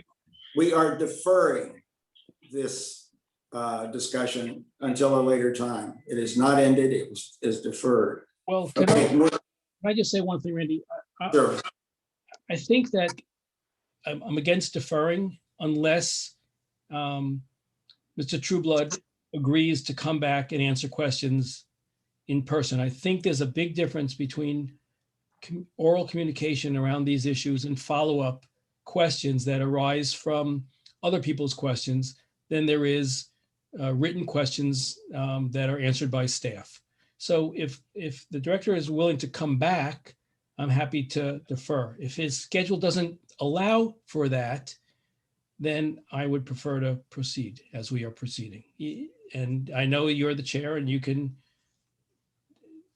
exercise the prerogatives of the chair, but without him here to answer questions in person, I think that we're depriving the community of an opportunity that's unique. Well, I'm not going to speak for Director Trueblood, but I suspect we can get his time again. Is that correct? Yes. Okay. All right. We'll schedule a mutually convenient time to be able to do that, and maybe a special meeting for the ANC. It will be a special meeting, I think. And we will capture all the chat. I've asked, our office manager to capture the chat in the Q&A so that we have it. Okay. All right. Thank you very much, Director Trueblood. We look forward not only to seeing you at a later meeting, but also working with you and your staff to get this small area plan done. It's a big challenge. We've got a lot of people we need to consult with in our community about that, but we're up to the challenge and we're going to do it. Okay, I would look forward to continuing to work with you all. Thank you. Thank you. Thank you Thank for you. coming. Okay, we're going to take up 2 resolutions that were on our website. Lisa?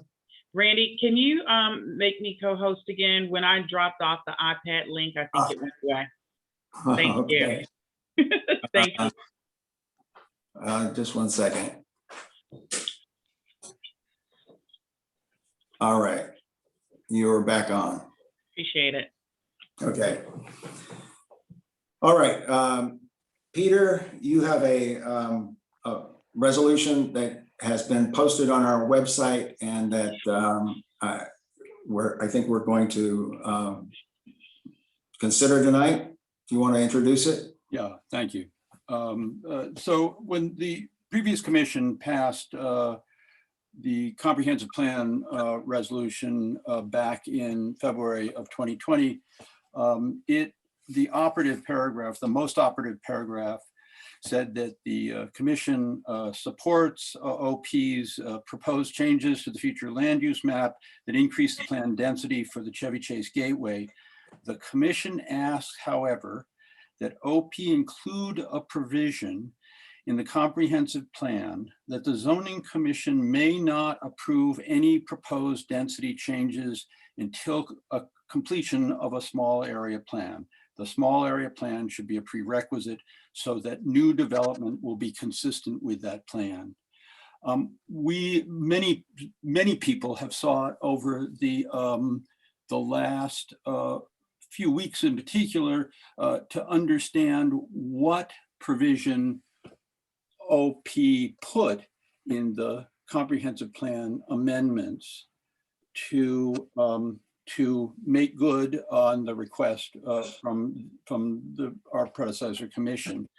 And the sentence that Director Trueblood pointed to and talked about tonight said that for future planning areas, of which the Chevy Chase Gateway is one, it added a sentence in the something called the generalized policy map that says planning should precede any significant zoning changes. Should is not shall, significant, it's not clear who determines.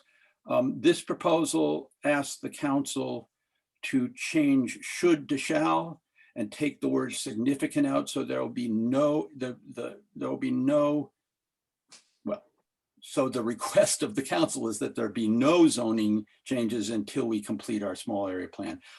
I put off, because there were so many questions, asking Director Trueblood, how firm is that legally? And frankly, I'm not a lawyer, I don't know. But this commission has gone around over the last 10 days trying to find ways to firm up, to protect our small area plan.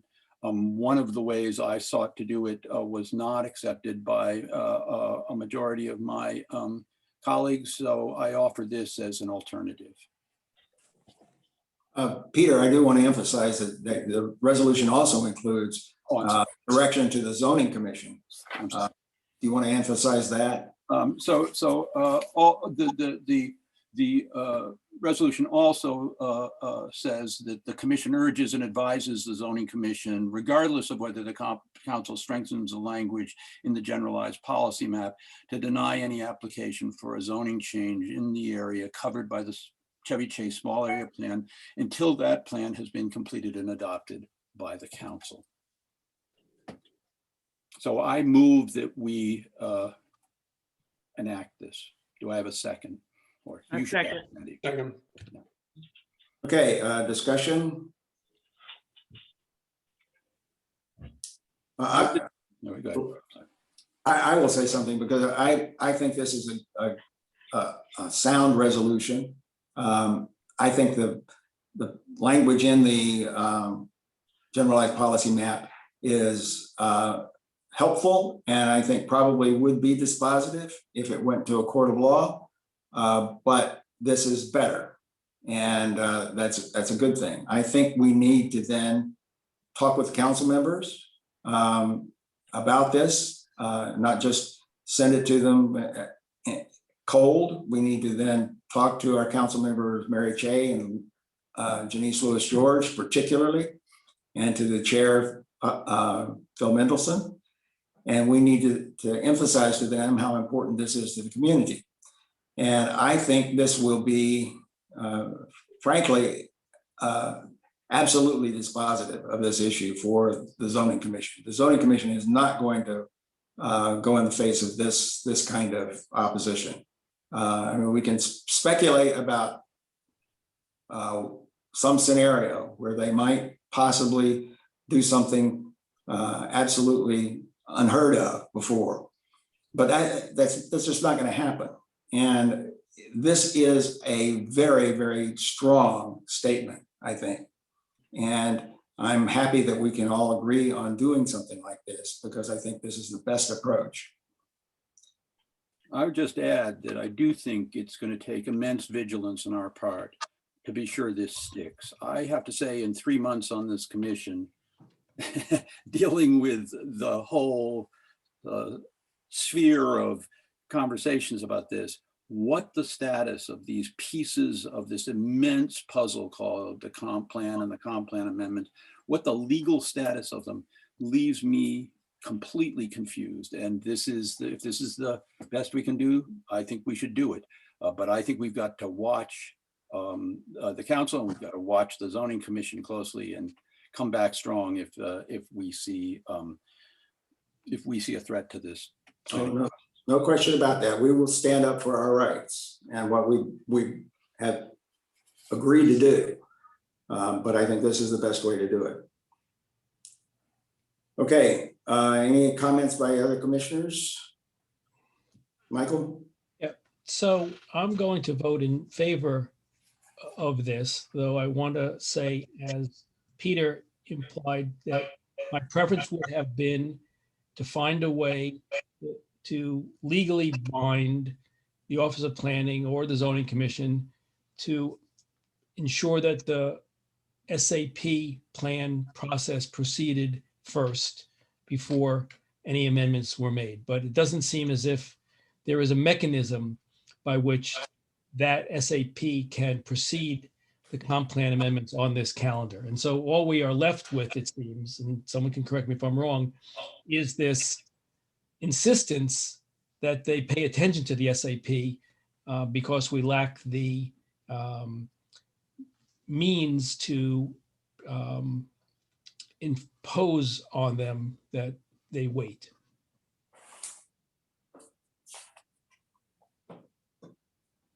Any other commissioners? I got an email from Gwen Isaac earlier today that she wished to speak on this issue, and so I'll give her the first shot. If Lisa, you want to make her a panelist. Sure. Gwen, can you raise your hand?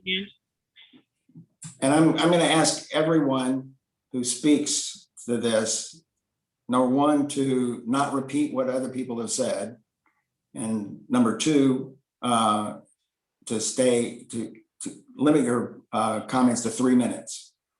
We simply will not have time tonight to have everyone who's attending speak longer. Okay.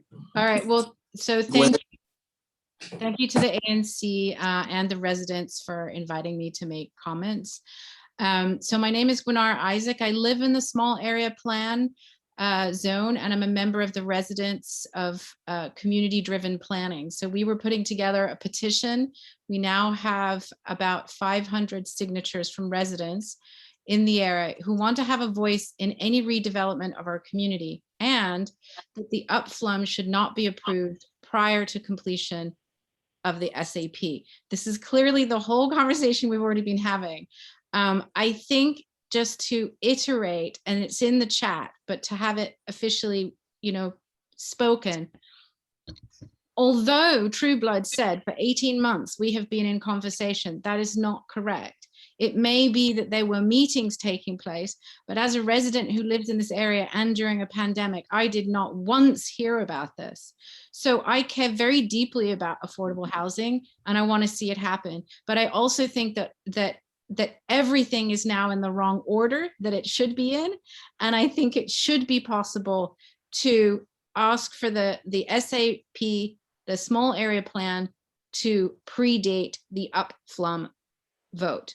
And I understand that you're saying that that's not possible, but I disagree. I think if the ANC said that actually the residents now are aware, because I think this is what's happening. Now that our residents are fully aware, or at least a little bit more aware than they were, because I honestly don't think people knew what was going on. And the sense that we're getting from the petition is that people want affordable housing. They want to have a discussion about all of this, but they want to be part of making a small area plan that then is used to inform the comp plan, not the other way around. Hey, let me just respond that the comp plan, the small area plan, as Director Trueblood said, the small area plan fills in the details of the comp plan, and that's the reason why it comes after the comp plan. The other thing is that you know, at this stage, it's what, a week away from when the council takes its first vote on the comp plan. They're really, I think it would be futile for us to try to push that issue at this point. We can get the change we're asking for, I think. I think that's realistic. But I think asking them to say, okay, stop the comp plan until we get our small area plan, that's not going to happen. It's not, my understanding is that it's not to stop the comp plan, but it's to and actually Trueblood did say we could just strike out this section of Chevy Chase from the comp plan. And he did say that. He said we could have, it looks as though there's a lot of activity in the, you know, in the discussion. We could just take it out of this time round. So it seems to me as though there's multiple bits of this process moving at different speeds. And I think the residents are saying, we are only just finding out about what's happening. And we feel as though it makes no sense to tie everyone up in a legal battle to then go backwards and fight against something that has already been agreed upon. And I'm a complete outsider to this process. So it's really important that, you know, that it be clear. If I'm the resident that doesn't understand this process, then I think it needs, but I think I'm representative of most of the residents that would like to see the small area plan actually be law and not be guidance. And I understand that there are, you know, that there are constraints, but Trueblood is saying that this area of Chevy Chase, if it turns out it's too complicated, it can be removed. And that's where I will place the question. Okay, we're going to go on to the next person. Chris? Let me just say one thing. We're arguing about 10 feet. The current zoning for Upper Connecticut Avenue, if you look it up in the zoning handbook, allows 40-foot buildings. The new zoning, which is modern density residential, is 40 feet also, but allows an extra 10 feet for inclusionary zoning. So we're only talking one floor. I mean, I think everybody is very excited because they hear 65 feet. 65 feet is a PUD, and you can do a PUD now. So I think we're making too much out of this, to be honest with you.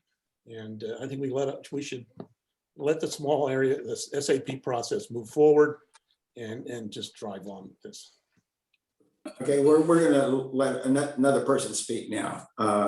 Peter, you can speak, but we're going to have Steve Seeley come up next. Get him. Oh, that'd be fine. Go ahead. You can go on, Peter. I thought I was going to cede to Steve. Okay, hi. I don't think you can see me, but you can hear me, right? Okay, you have 3 minutes. You have 3 minutes, Steve.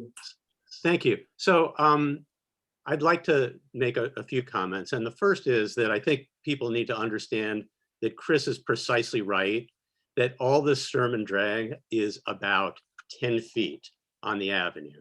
And I must say that the petition that I read is incredibly misleading about there being a process. The fact that you are actually talking right now about amending a prior provision that the ANC put in place tells me that this process has already begun and there's been plenty of time for people to weigh in if they were interested in it. So but the one thing I do want to say to this ANC is that, look, this is a chance that you have to begin to move our neighborhood in a direction that it hasn't been headed before. We have a legacy here of exclusionary zoning. I think that, as Mr. Trueblood said, you would be the one ANC in all of the city that would say, wait until we do a small area plan before you can do the flume or the zoning changes. And I'm holding up two fingers here. The only ANC. And frankly, that's a terrible look for this ANC to adopt. And that's it. Thank you. Thanks, Steve. Okay, you know, elevate Mara.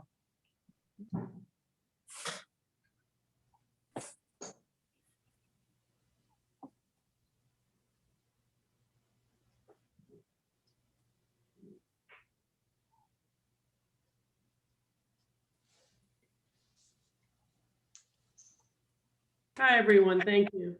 Hey, Mara, 3 minutes.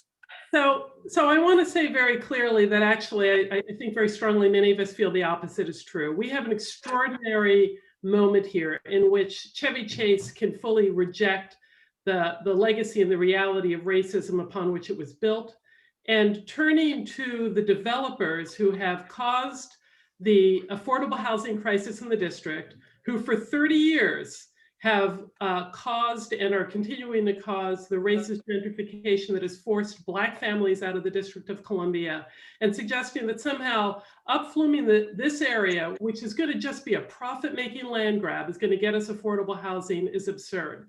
And if the ANC really wants to make a difference, we have this moment. If we squander this moment, we're not getting it back. This isn't about the 10 feet, and it's not Sturm and Drang or anything like that. This is about affordable housing, and it's about the OP and the developers, some of whom are sitting on the SAP committee, making the decisions as to, and using the cloak of racist gentrification and affordable housing to actually try and have a massive profit-making land grab in some of the most expensive area in the district. We can do something different here, and we need to do something different here. We have a moment to do something different here, and the community is saying they want to do something different. So it's not that the ANC rejecting the upfluming is going to be bad, not if we're doing this in a way where we're bringing in partners, we're bringing in affordable housing experts, we're talking about what we can do that's truly different.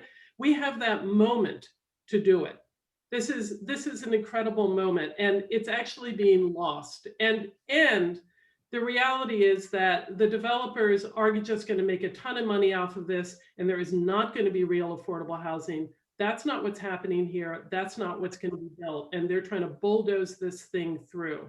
And I think everyone that wants to stop this needs to actually take action to stop it. And we are begging the ANC to please take action now before it's too late, because it's going to be too late.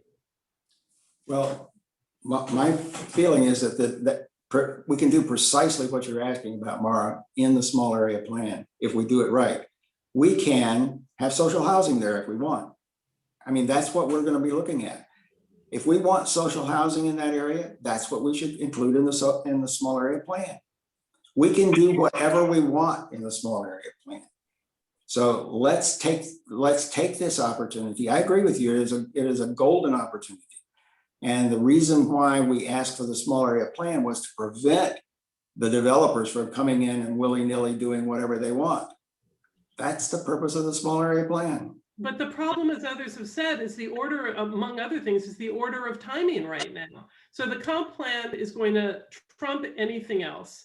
And in terms of the small area plan, I mean, it just puts people into a position of begging for changes in outcomes. And the small area plan, for all of us who were on that earlier discussion call, it was a farce. I mean, people were not able to contribute. We're We're gonna make it better. we're hearing you. And the fact that you're objecting means we're having discussion. Objection is not input. It isn't driving the changes that we need to have happen. And for anyone that missed the very beginning, Trueblood admitted that there isn't really going to be affordable housing built because that's just not how the process worked and that's beyond their scope. So let's not pretend it's something else right now.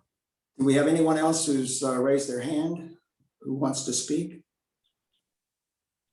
Yes. Okay, Thank you, Maura. thank you, Mara.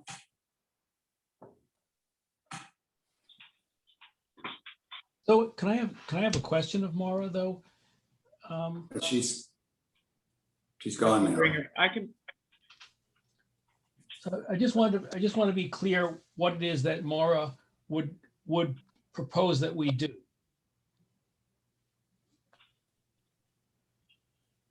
Hang on. Hi, Maura. So my question, you vanished before I found my unmute button. I'm very slow. What would you have the ANC do? Right now, I think the ANC actually has to pass a resolution that says that it opposes support for the comp plan, that retracts the resolution that it made last year, and that it opposes all of the upflumming, and then take really direct steps to pull in the representatives who are not being represented. I mean, when you look at the SAP right now, that does not have representatives of truly affordable housing. It doesn't have Empower DC, One DC, any of the community who should have an input. We could do something different. Let's do something different. We can do it. Thank you. Exactly. Okay, Marlies, you have 3 minutes. Thank you very much. I hope to take less than that. I speak as a Lafayette parent and a member of a family whose members bring racial and other types of diversities to the neighborhood. We have benefited from naturally occurring affordable housing. We rented on Connecticut Avenue in the small area plan area before being able to afford, after several years of scrimping and saving, a fixer-upper house that will probably never perfectly fix up. But we are a type of success story, admittedly on the higher income range of the types of folks you're talking about. But I would like to know what I would like to say that packing the upflow now, the changes to the future land use map, which are about to be written into law, that increases the assessed tax value of commercial properties along our commercial corridor. Increased density leads to increased tax value, making those parcels more expensive. We would like to see the city step up to achieve its goals and my personal goal and our goal of greater affordability, equity, and diversity by stepping up using all sorts of creative solutions and innovative solutions to lead the way, make Chevy Chase a progressive neighborhood leading the way to create greater proportions, greater number, and greater sizes, including for families, of affordable housing units. The city needs to lead the way. Developers can develop 8 to 10% currently under inclusionary zoning plus 20% proportion of affordable units. That's not enough. We want more affordable housing in any new construction or redevelopment. And having more expensive parcels post upflume makes it more expensive for the city to acquire any land and redevelop it to create more affordable housing. So I think that's what people may not understand. It's technical. I don't fully understand all the details myself, but I know the common sense that when you have greater density, it's a more expensive parcel. And why wouldn't we want the city to buy parcels to build more affordable units on before the tax values and the cost of that land goes up once the future land use map is changed? I think that's something that hasn't been put into the discussion, and it's why it's important that the plans for affordable housing are set into motion before an upflow happens. So I would like to see what anyone could say about that. Thank you for the chance to speak. I appreciate it. Thank you. Thank you. Okay, I don't see any more hands raised. I'm gonna call the vote. Okay, the motion, the resolution, the motion to pass the resolution's been made and seconded. All those in favor? 6. And opposed? I'm abstaining.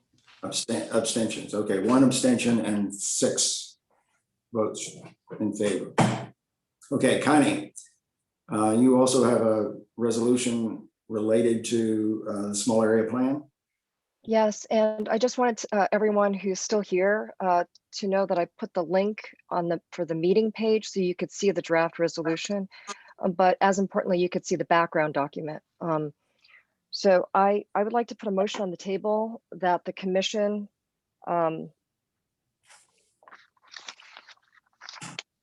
will carry out a community outreach program to bolster and ensure broad community engagement, transparency, and information exchange regarding the Chevy Chase Small Area Plan process, and designates Commissioner Chang, ANC 34G05, to represent the commission in all matters relating to this program.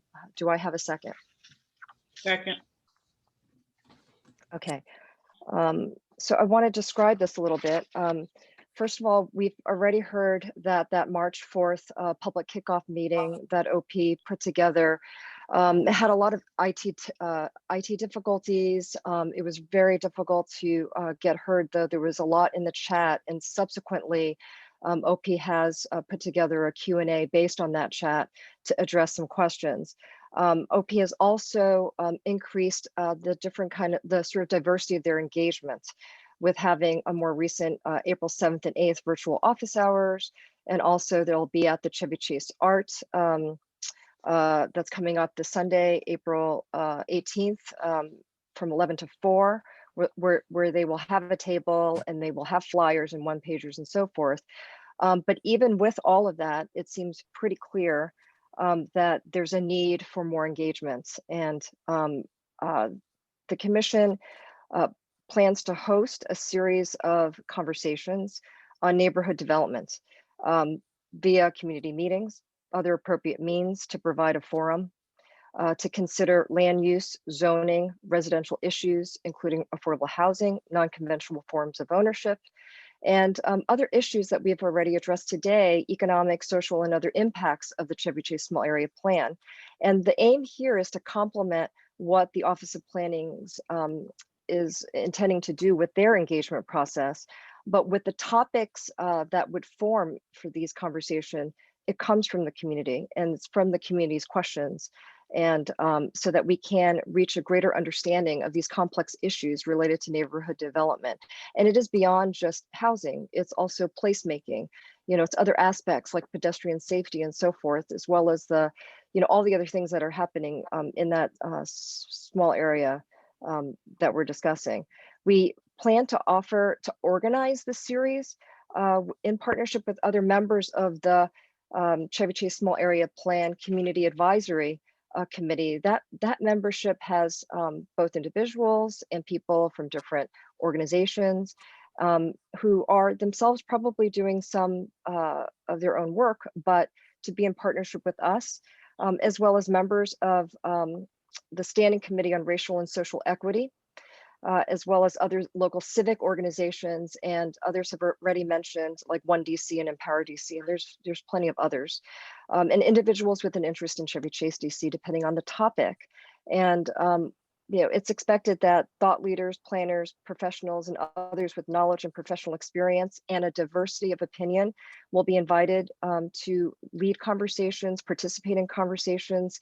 If there are experts with experience, they could address questions to help our community make sense of complex issues.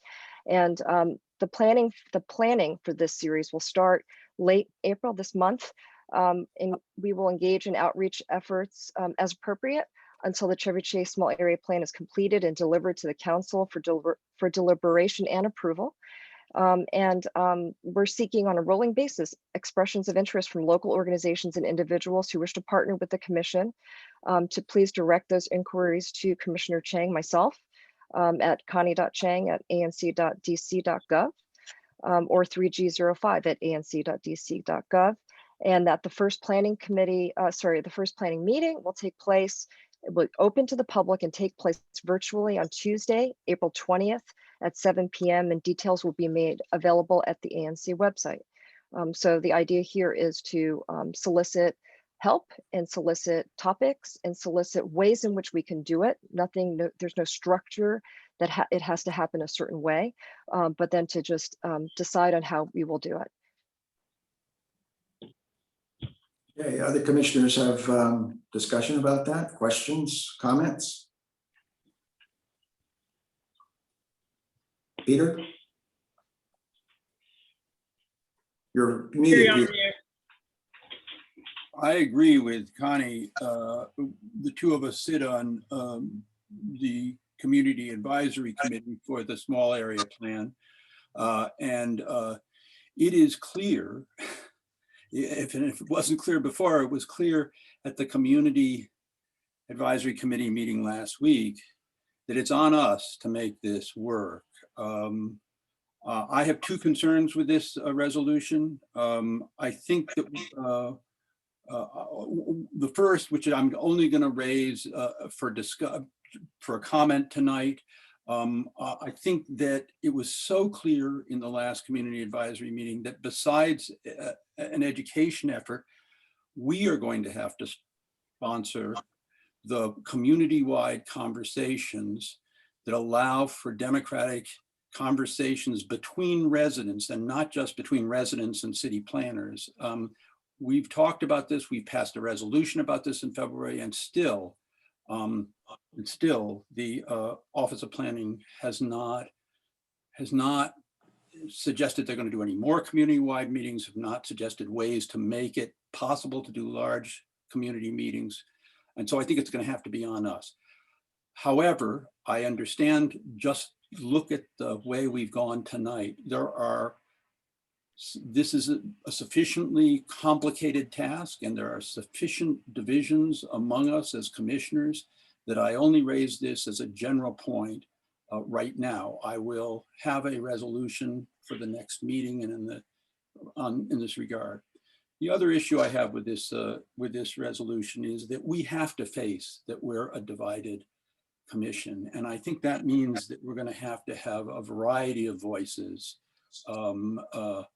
doing the planning for this education effort. And I hope that Connie would be open to adding others to herself as the point of contact and the coordinator for this effort. Thank you. Lisa? So my concerns, and I just want to make this very clear. I've raised concerns about this. I think this will be the third or fourth time.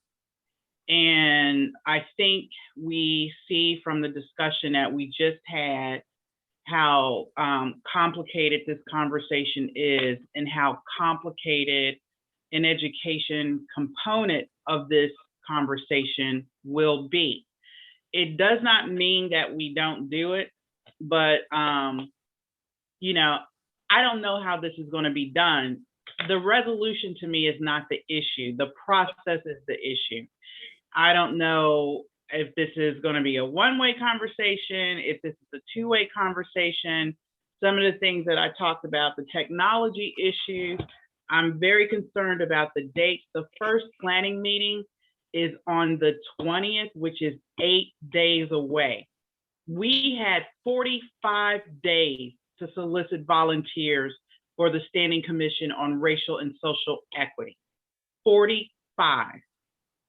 We're giving ourselves 8 days to solicit the right people that need to be involved in this conversation. And as a member of the ANC, if this is an ANC-sponsored education series, then I really strongly feel that every member of this ANC needs to be involved. Mara brought up Empower DC. There are groups all across this city that need to be involved in this conversation because of who we are and what we represent and what we're trying to do. And regardless of all the emails and mudslinging that goes on the listserv, I believe this community wants to do right by this comp plan and right by the SAP, right by affordable housing, and right by diversity and targeting the right people for affordable housing. But I cannot condone a process where I don't know where all this stuff fits in. It's great that we want to do this education process. I have no problems with doing the education process, but that planning has got to be on point, and everyone in the ANC has to be involved in it. And I don't see how we expect something is going to turn out right by our community when in just a matter of 8 days, we're holding the first planning session. That is not sufficient time to, get people involved in the community that need to be sitting at the table.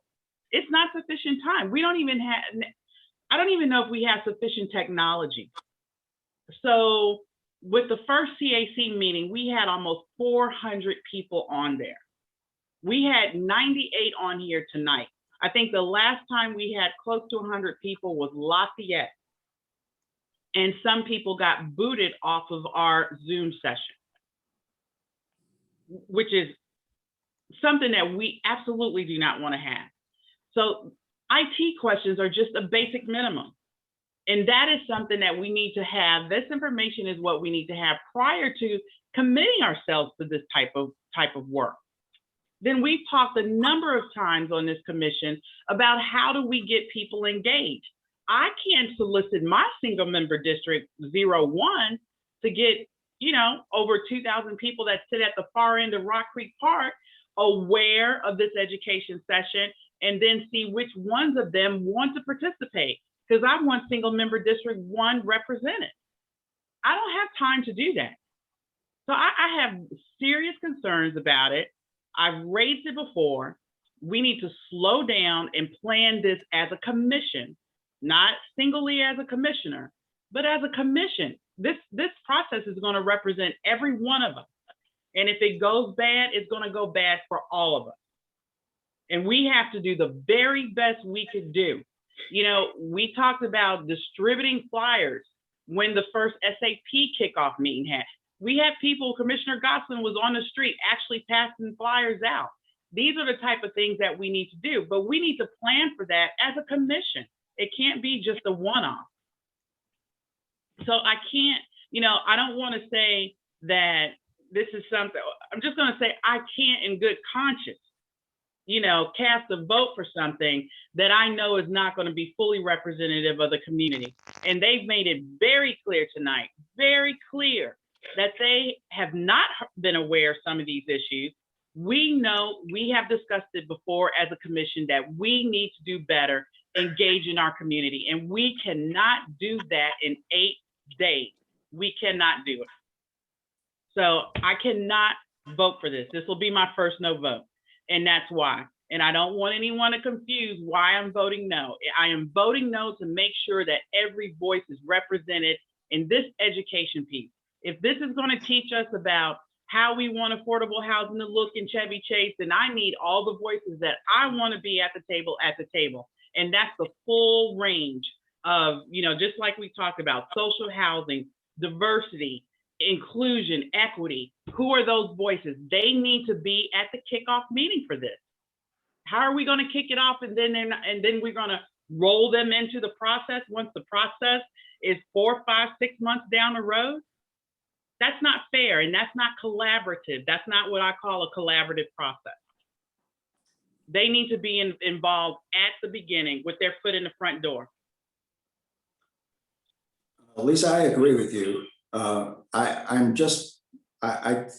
think we need to move this process along somehow. And maybe this is not the right way to do it. Maybe what we need to do is think about this a little bit more, but we need to, I don't want it to drag out.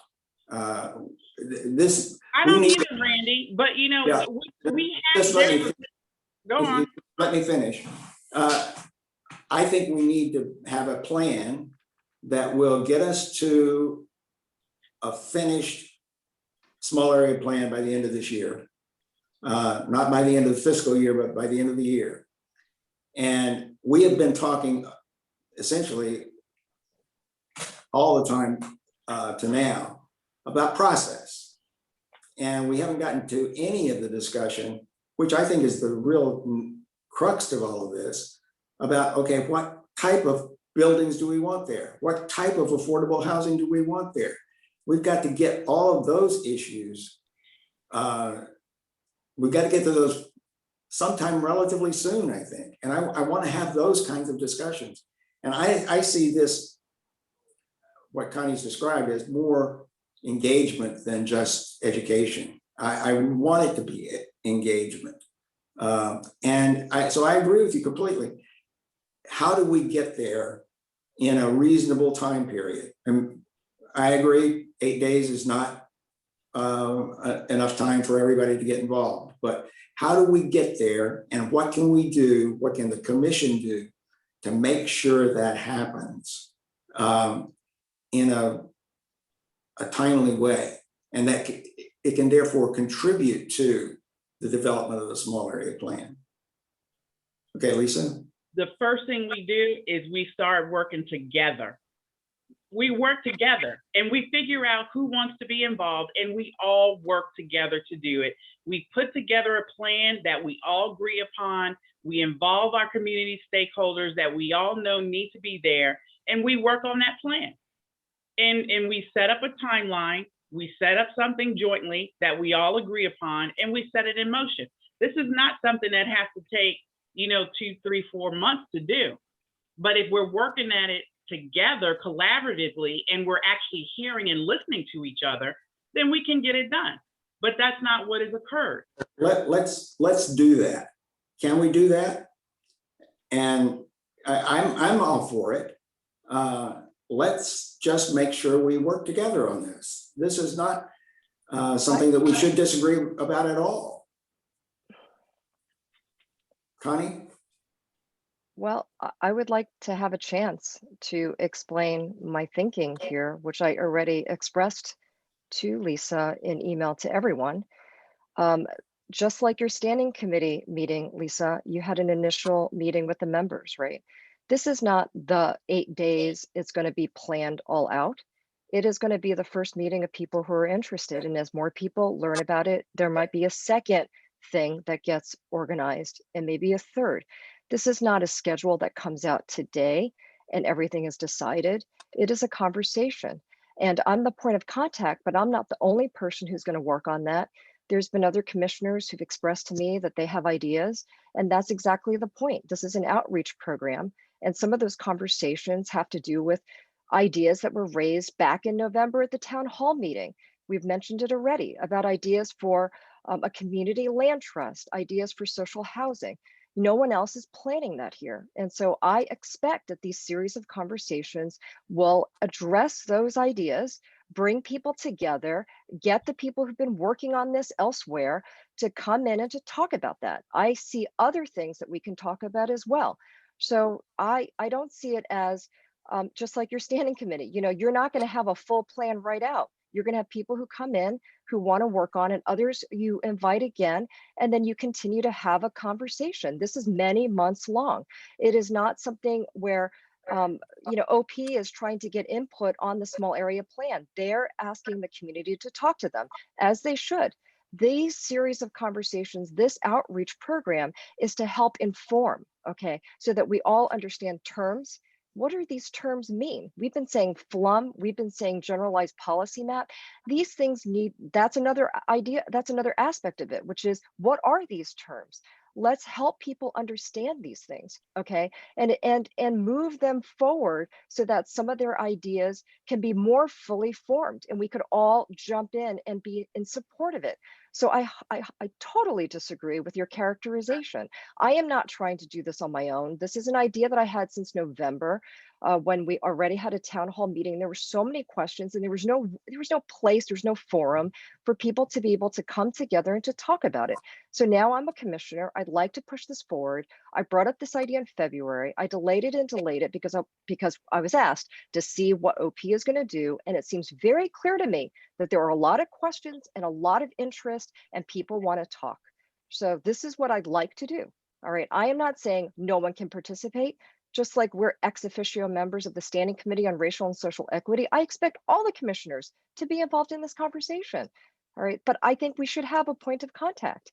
And, you know, to me, that's a natural thing. In other resolutions, we've had points of contacts. So I am not doing anything that's different. I see this as a conversation that we hold. It's an outreach program. There's going to be other efforts for outreach. We can talk about it. This is just the first instance of it. This is an idea. And then we'll bring people together to see how we can make it happen. These will be multiple conversations. And I just I'm setting a date on there, Tuesday, April 20th, okay, as a start. And we'll see who shows up and who wants to talk and who is willing to plan and what are those ideas. Lisa? I would like to hear from other commissioners. Well, let me respond to you first. You will hear from other commissioners. Connie, this isn't about you. This is about the community. And this is about making sure that every voice is represented within the community. I personally do not care who is spearheading this, but I do care about how it's done. So it could be anybody's name on there and I would have the same reaction.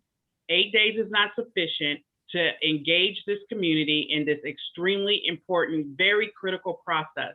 Those are ideas that you have, but I believe that as a commission as a whole, we should all discuss our ideas and come up with a generalized plan that we're all, you know, comfortable with. Some people are comfortable with it, maybe some people aren't. The part that I'm not comfortable with is that I believe that the community needs to be fully engaged in understanding what this process is. I think we need to define it up front, not roll it as we go. It needs to be clearly defined up front, and our objectives need to be clearly identified up front. And we need to identify all the people that need to be involved in the process, those collaborative voices that we've heard many members of our community, you know, implore us to consider. It is important when you're trying to do something collaboratively and engage the community to have them by our side. I would like to see them by our side working on this collaboratively initially, not to bring them in, hoping that they'll hear about it, you know, as some, you know, almost an afterthought. They need to be the forethought. And I would like to see them being involved up front with us as a commission as we plan this going forward. And you're right, I gave 45 days. I don't, you know, I think that's a sufficient time, you know, to kind of canvass the community and get participation. Maybe it's not for, you know, when we're talking about community groups. I mean, we've heard a couple of them mentioned here. We haven't had meetings with them. We haven't, you know, said this is what we'd like for you guys to do. That's a lot of pre-planning. And that's what I would like to see happen. It has nothing to do with whose name is on the paper. But I do believe that as many commissioners need to be involved in this process and be involved in that as possible. It's just something that we all need to step up and take a part in. So Lisa, is what you're proposing essentially a friendly amendment to Connie's proposal, that you support it notionally, but you would just like a delayed start date to it? You know, that's part of it. I think I kind of outlined some of the other things in our email. I mean, I think, you know, kind of piggybacking off of what Peter said, I would really like to see it kind of friendly amended to include all the commissioners that would like to be on there. If Connie still wants to be the POC, that's fine, but I think it needs to be a group of commissioners working on this. And those dates, I do think absolutely need to be changed. I think we need to be realistic about that. And, you know, maybe that group of commissioners can develop the initial plan and answer some of those questions that we need to have answered, like the IT, the groups. We need to solicit the people out there in the community that have these groups in mind, you know, like the Empower DC. I mean, we need to start meeting and working with them. So we have some initial work to do, including the solicitation of our community members. So I think definitely a start is to, you know, broaden it, and then absolutely to change the deadlines to make it more realistic so that we can expand that process. Peter? To Michael, I understand, and I applaud doing something about education. I was worried at the outset that it was going to cannibalize our democratic meetings, blah, blah. Well, yeah, I got come up in the last week when I realized that, you know, OP is, you know, that's up to us. You know, I mean, so my big problem here is that I think we even have a bigger lift than Connie has presented, which is that we're the ones who are going to have to sponsor the democratic meetings in the middle of a pandemic. And that is going to take researching technology. It's going to take some agreement, I think, among us, because we do need to move forward, as Randy said, of what the kind of capstone questions are. How tall are the buildings? What do they look like? What's in them? How do we save local business? And we're going to need to start putting together the community forum, which I thought OP was, you know, for all these months, these early months of this year, or since last October, I thought that was what OP was going to do. I mean, they've got the staff, right? I mean, but it turns out they're not. It turns out that they expect community groups, several of which like are advancing, you know, education, sort of playing to their comparative advantage. You know, the Historical Society is doing a history of community planning. The Chevy Chase Citizens Association is doing some webinars. Ward 3 Vision is doing a bunch of events, or an event around affordable housing. I mean, at the end of the list, when Connie and I were at the meeting last week, when I said, well, what about, you know, the focal point, the community forum, you know, they said, up to you, you know. So I think part of the problem here is that Lisa has certain worries about this, and I have certain others, that I think the Connie's proposal fits into a even bigger thing that we're just going to have to take on. And I don't want to take it on tonight, but I do think. Yeah. Okay. Yeah. Can I make a suggestion that we table this motion for the moment, and that we have a full ANC meeting open to the public, completely open to the public, either on the 20th or before that, if we want to, so that we can start collaboratively deciding what we're going to do. But I want a timetable that says we will decide and we will move forward, and we are not going to just kick this can down the road. Absolutely. I agree. We can have a long discussion tonight, even further than we've gone already. But I don't think we're going to decide anything tonight. So, and I think it does require this kind of collaborative effort that Lisa is describing. John? Yeah, I think we need to be in the center of this. I think our role is to focus and to be a forum for bringing the community together on this. I could see certainly postponing the planning meeting, but Connie proposes in item 3, she says, the commission expects to launch the planning of this series in late April 2021.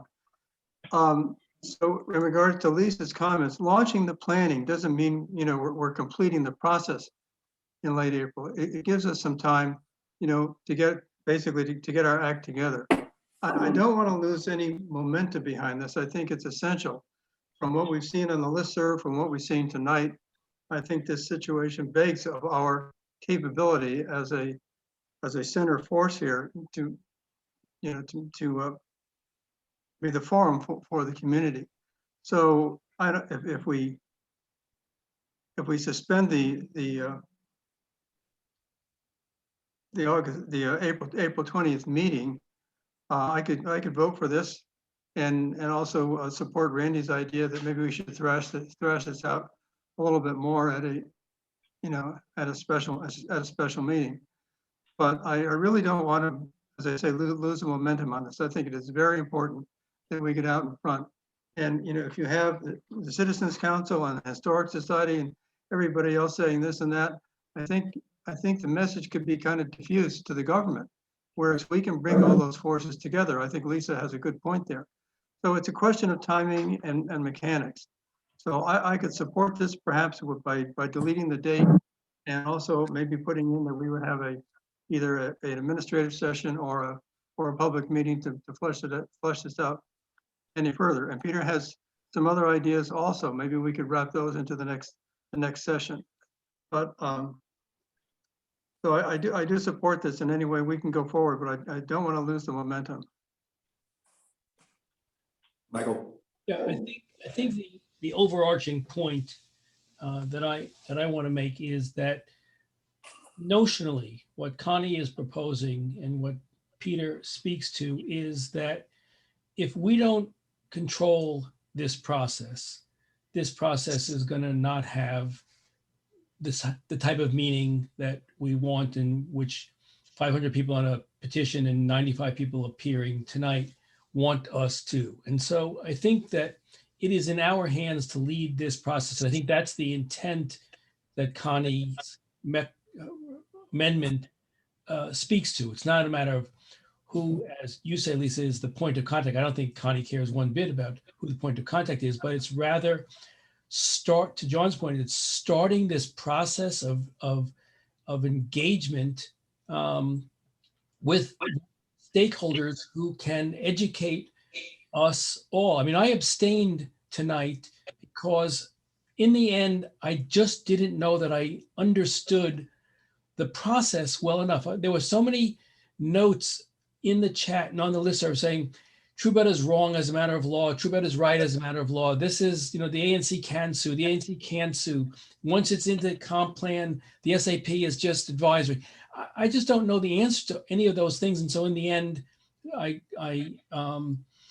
thought it was better for me to abstain than to vote for something that I wasn't, that I became confused of. So I think this is a very important thing that Connie is proposing. I think that we should support it. I'm happy to delay its onset to make sure that more of us are engaged in this process. But I think it's imperative that we make the statement that we have to own this if we want this to be done correctly. And I agree Precisely. wholeheartedly with that last sentence. We have to own it in order to do it correctly. We have to own it. Every one of us, we all have to own it, and we all have to do it together. It has to be a collaborative process. And just like you said, you were confused and didn't, abstained on the last one because of everything floating around in the process. That's how I feel about this one.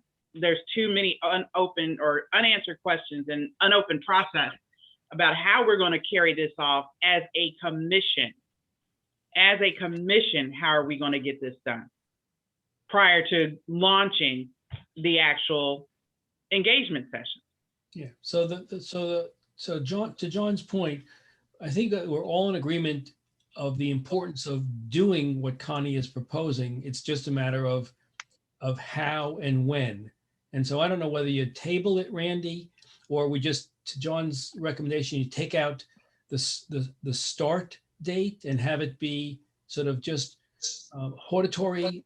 This is what this is a sense of the community, a resolution of our sentiment. I feel. Does someone want to make a motion? I move to table the discussion until after we, you're talking about for table, Randy? No, I'm does someone want to make any kind of motion? So To there's modify what Connie has proposed or anything else? Well, I thought you already made a motion, Randy, to table it. I did. I didn't get a second. But you didn't ask for it. No, I didn't. Just one point. Exactly right. But Just one point. John has a point. Okay, John. In the details section of it, the first item, number 1, says the commission will host a series. Second item says the commission offers to organize this series. So, you know, I think that means 7 people. I don't think That's exactly right. I don't think the group emphasis here has been lost. I think it's right here. A series, okay, yeah, but my point is we haven't discussed what does that mean, a series? A series of what? There's a lot of pre-discussion that just hasn't occurred. We have not, as a commission, discussed this. So I don't know if that is just us talking about certain topics. Are we going to have community input? There's a, you know, do we want to have, what type of series do we want to have?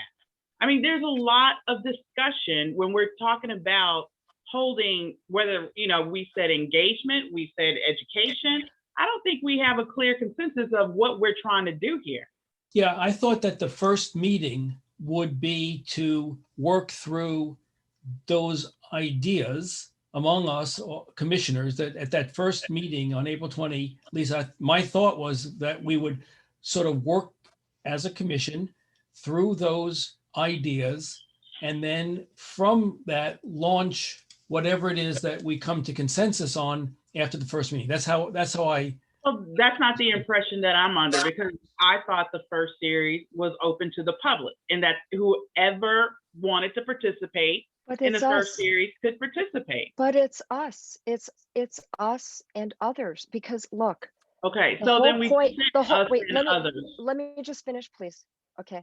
It's community engagement, right? This is the whole point, is that it's commission-led community engagement. Okay.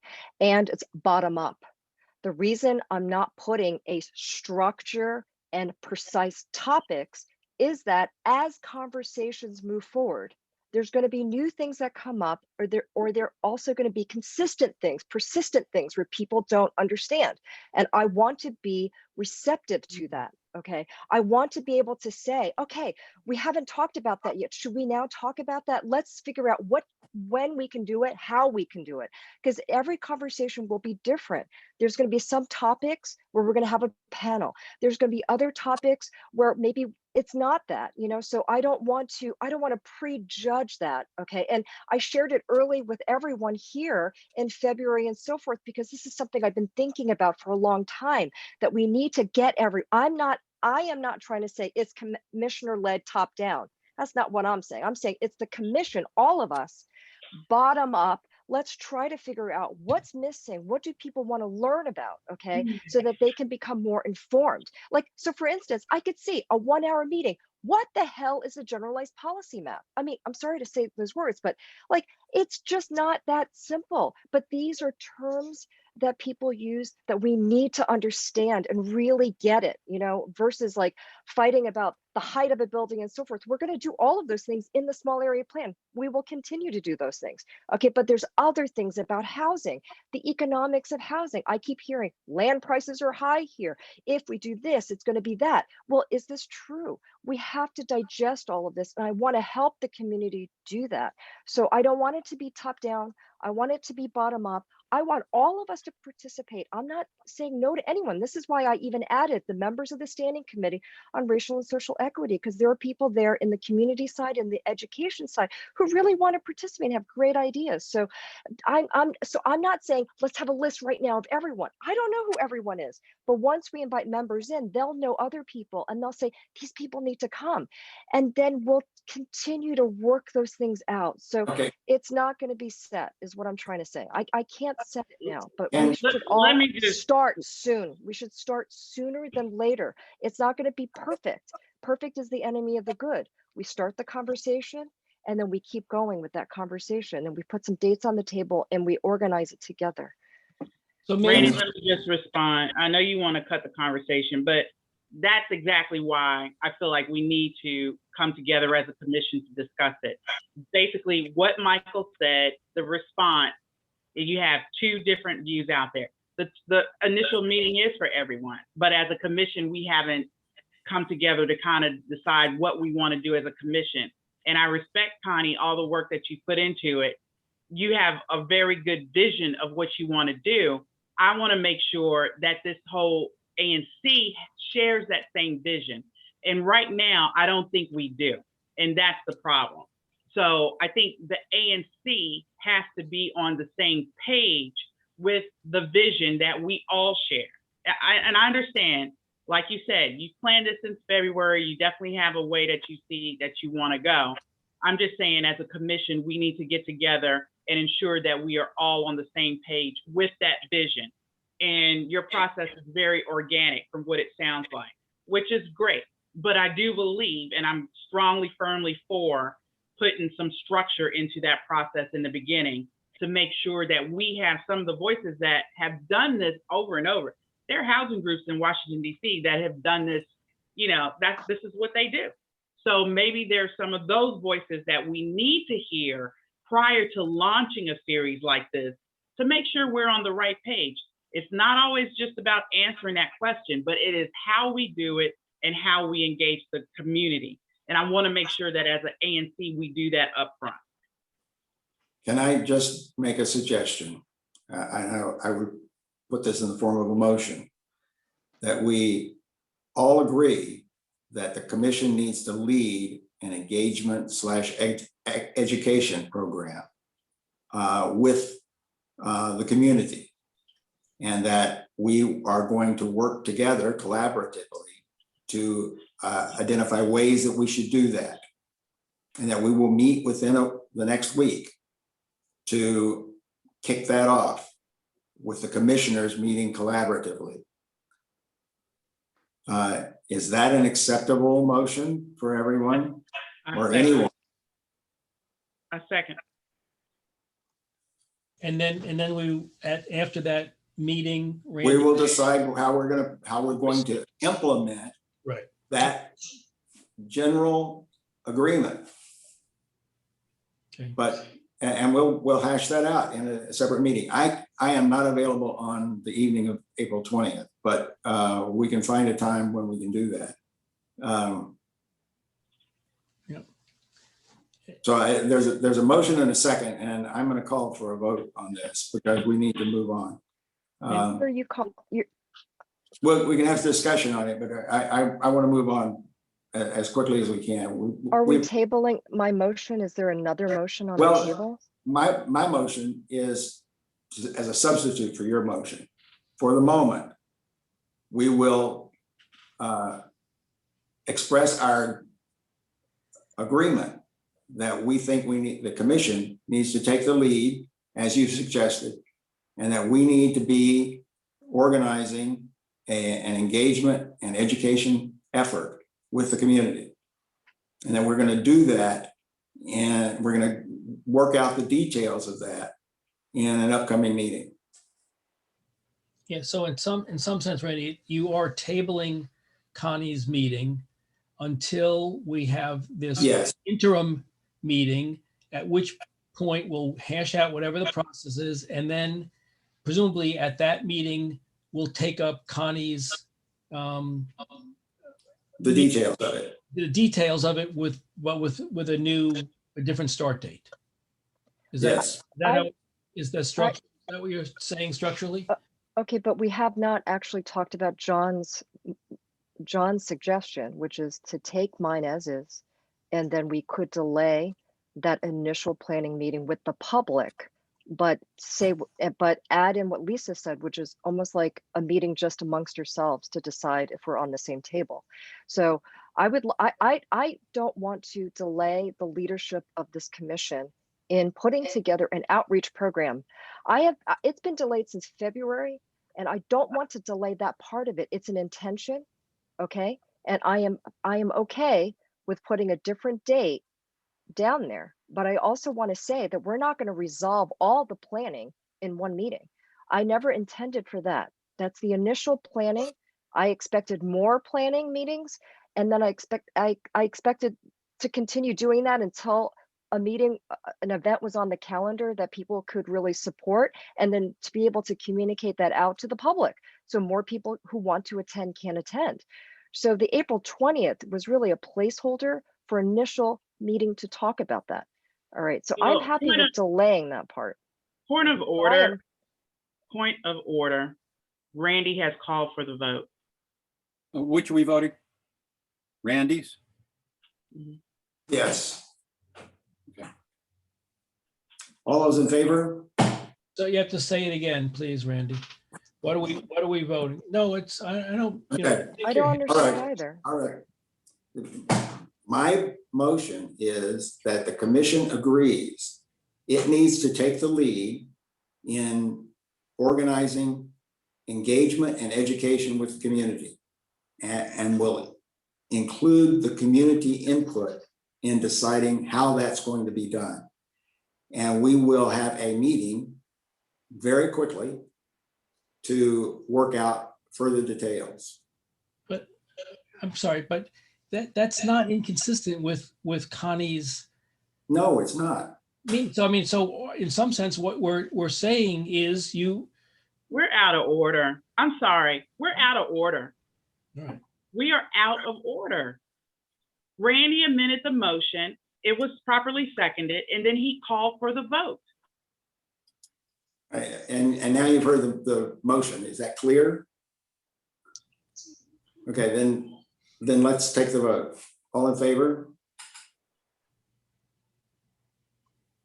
5. All those opposed? 2. Okay.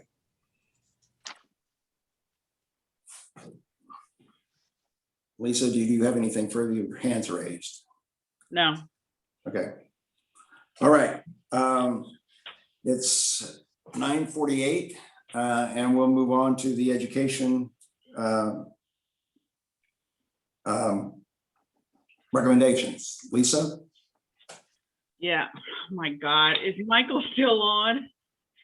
Michael, can you raise your hand and I promote you? If he's not, yeah. If Michael wasn't still on, we'd be in trouble.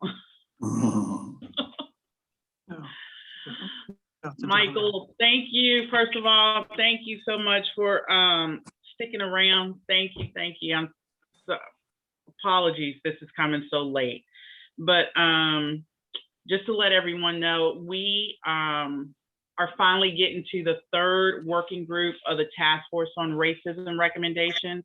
And these are the recommendations from our Education and Mental Health Working Group.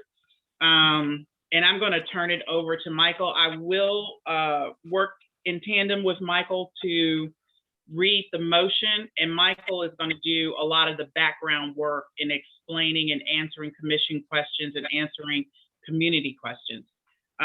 He's the expert in this. This is an area that I'm not really an expert in, and their recommendations. So I've asked Michael to kind of help me get through this.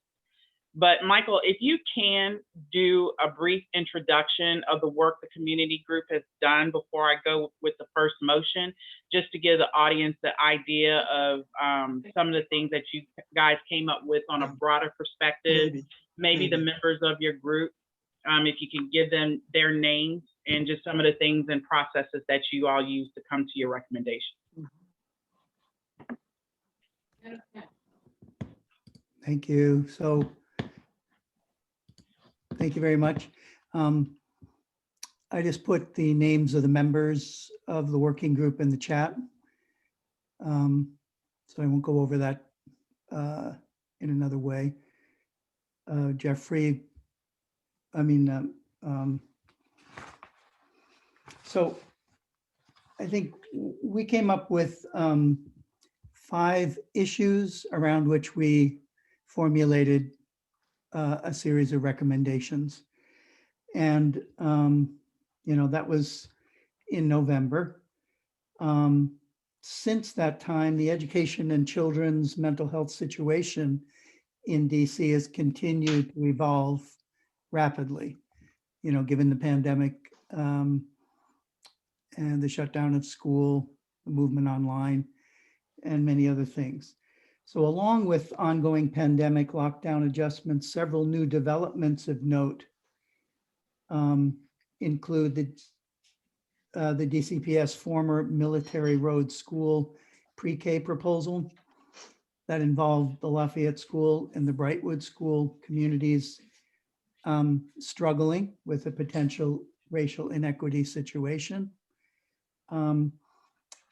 the uptake of our school financing recommendation from our initial report by Mary Che in February, resulting in new DC Council legislation on equalizing school funding, and the release of the 2020 State of DC Schools report by the DC Policy Center last month, which highlighted as top challenges DCPS faces most of the areas prioritized in our working group recommendations, namely gaps in digital learning capacity, mental health support, inclusion of vulnerable children, and communication with parents and community outreach. So the main issue areas and recommendations of our November report remain relevant and urgent, although as you saw in what Lisa and I submitted to you a little while ago, the recommendations from the report were slightly revised based on these developments. So we're bringing to you for your consideration recommendations around reducing education financing inequities, deepening anti-racism curriculum in DC public schools, community engagement around school equity issues, closing the digital technology gap, and expanding social emotional learning programs, the social supports for children returning to school after the pandemic closed down. So as I understand it, I would either I would read issue by issue. The recommendations are provided in the following format for each issue: a goal, an objective, and activities. And I would, when Lisa signals that we're ready to be underway, I would read the recommendations on each issue. We would pause. Lisa would call for a motion and then discussion, and then we would have a vote. So we would have a vote on each issue set of recommendations, and that would conclude our work through the education report recommendations. Is that right, Lisa? Yes, thank you, Michael. And I'll start with that now. So the first one, just to kind of let the commissioners know how we thought about doing this, and we're open to suggestions. As the document I sent you, there is one main motion that kind of incorporates the document. And what we might want to do is maybe share that, but then circle back to it as a vote at the end once they've heard all the details of each issue recommendation set. So we have to put the motion on the floor to get the discussion going. And hopefully the commissioners have the document.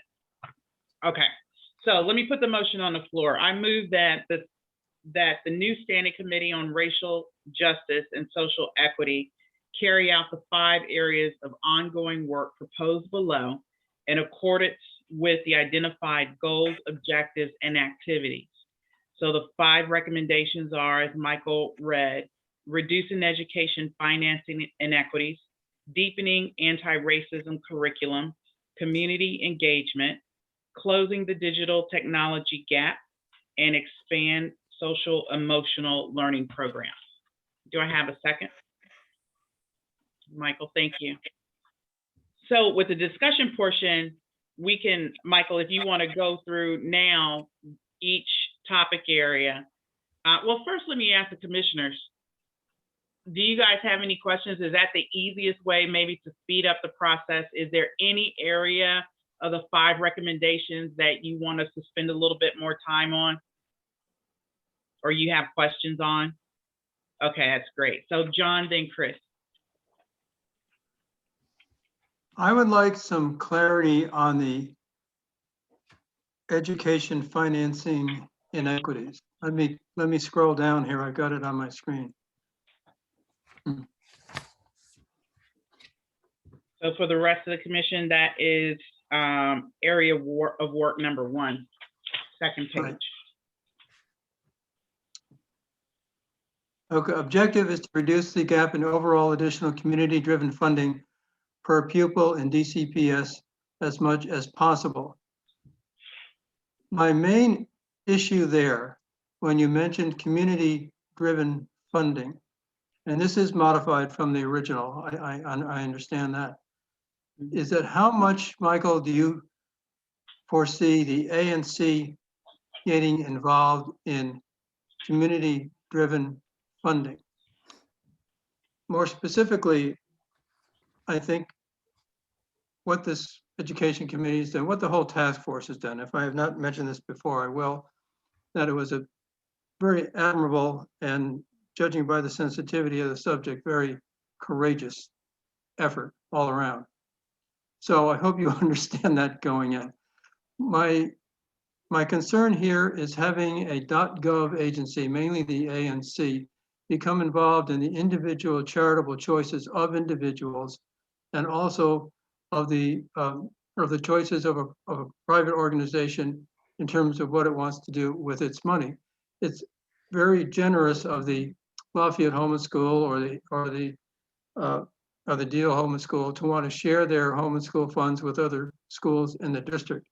But I don't think, I have problems with having the ANC endorse those, in the sense that you have private people with a private association making some decisions. They're very generous, they're very admirable, but I don't see the ANC as being in a position to support how people spend their charitable dollars versus Lafayette Home School or the Girl Scouts or wherever it may be. I think we should be very reluctant to get to be specific with this sort of a situation. And number 2, as I read Councilwoman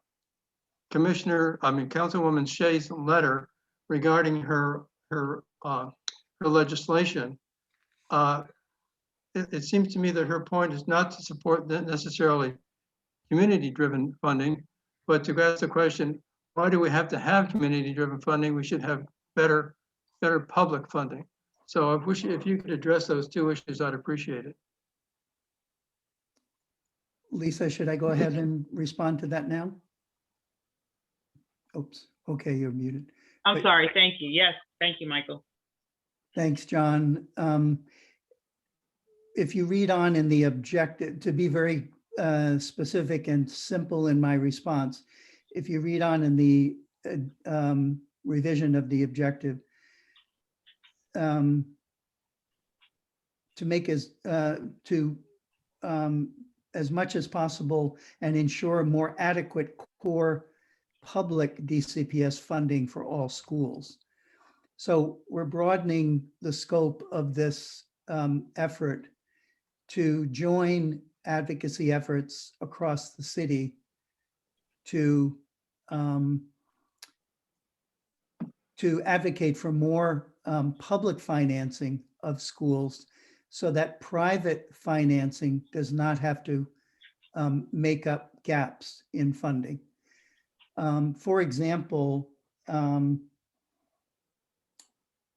right now the city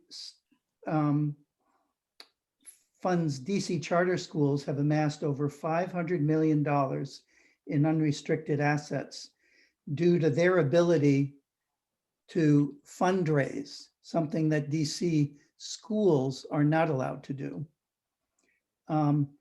And the core operations of traditional DC public schools is estimated to be $40 to $50 million a year behind charter schools and below what is needed for core operations. What we learned when we compared the Lafayette school budget with the Brightwood school budget in neighborhoods adjacent to each other, when we were brought together around the military school pre-K option, is an extreme disparity of core DCPS public funding, as well as the fact that Brightwood does not have a PTA or an HSA that fundraises at all. Whereas a better funded school, Lafayette School, has a functioning HSA, which averages around $100,000 to $300,000 a year, with which it supplements the school's budget. And so these are ways in which neighborhoods with income disparities exacerbate the problem of public supplemented by private financing of education across neighborhoods in our city. So we certainly don't want to intrude on the choices of our HSA. What we would like to do is research different methods used in our city and different cities to mobilize advocacy for adequate public financing across the entire city, and to encourage school partnerships and other kind of creative ways to minimize disparities that arise largely because of economic differences in neighborhood income levels, and to publish a report of our findings about different strategies for the HSAs of Lafayette, Deal, and Wilson to consider. So we would not issue any recommendations or mandates, or but we would like to educate our, when we raised questions about this, the HSA did respond by offering a small amount of its income raised last year as a one-time contribution to others, to a pooled fund that supports other schools. But we would like to engage in some information sharing, education about options that might be available. There is, for example, the Lafayette School Tacoma Park Education Center partnership, which is an ongoing partnership over a number of years, where families from both communities work together on joint projects, including sometimes joint fundraising. And this is a way in which we collaborate with another school in order to regularize some of the kind of private supplemental fundraising capabilities that would otherwise, remain disparate. The core of the problem is public financing, and the idea that some neighborhoods in DC can afford to supplement their public school budget with private financing and other communities can't is what's unacceptable. It's not the behavior of generous family members helping their own school. It's that teachers shouldn't have to buy toilet paper.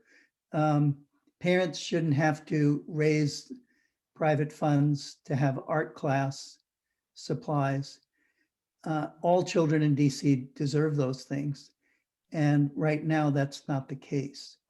So we want to recognize that financing inequities still plague our neighborhood schools, even though there is a formula of the per pupil funding formula obtains. But when we underfund publicly our public schools and private means are tapped for closing gaps, it results in uneven gap filling. And so we want to both be a community that joins others in the city advocating for fuller public financing. And then we also want to explore creative means by which community to community and school to school partnerships can grow that don't solely silo private financing into neighborhood by neighborhood inequity. but rather are collaborative means, creative means by which communities get to know each other and work together to close gaps.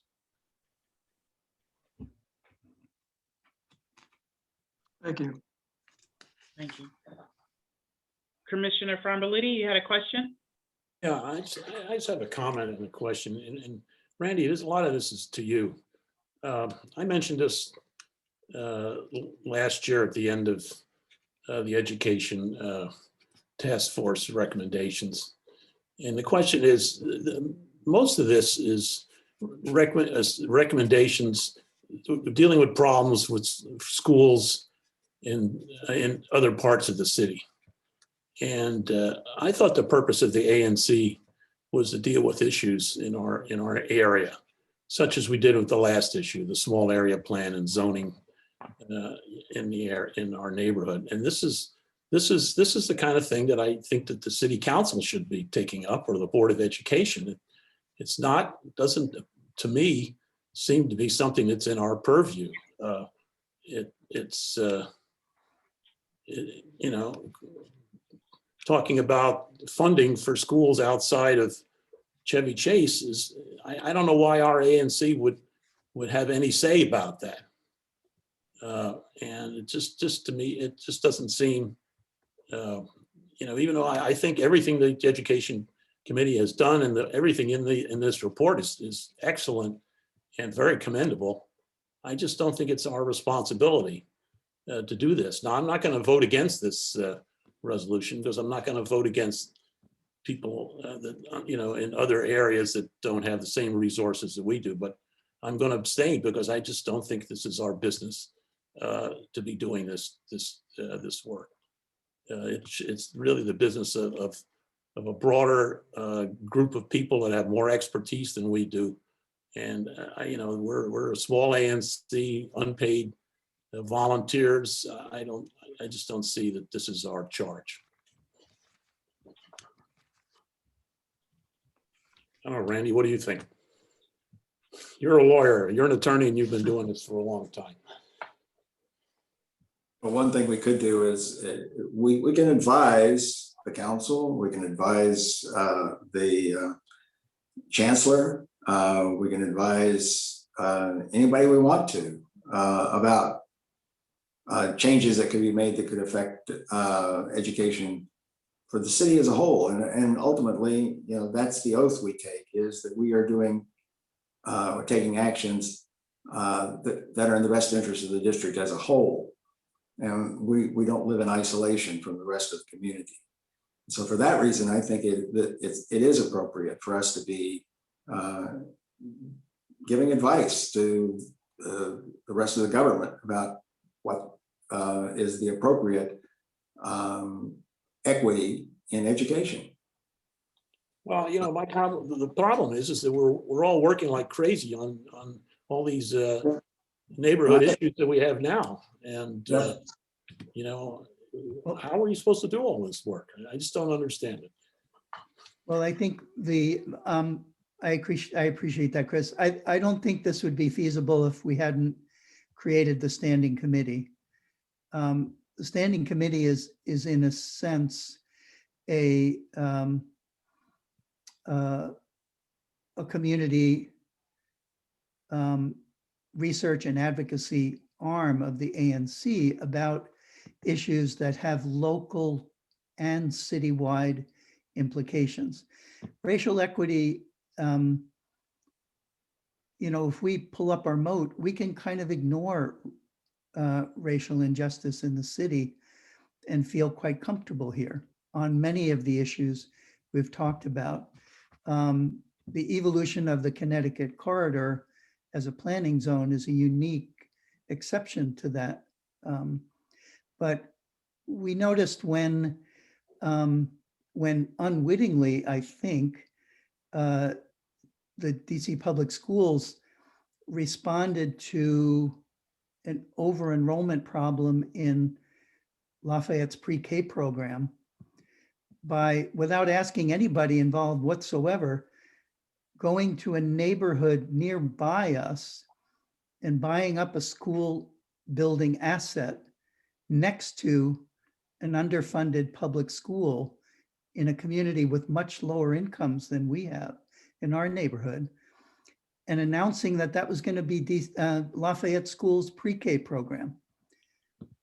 That just blew up in our face. And that was an example of exacerbating racial inequity outside of our boundaries, but in relation to a problem, which is that there was a generally announced public policy that universal pre-K would now be implemented without it having been properly planned for or financed, given the size of our school and the number of families in our catchment area.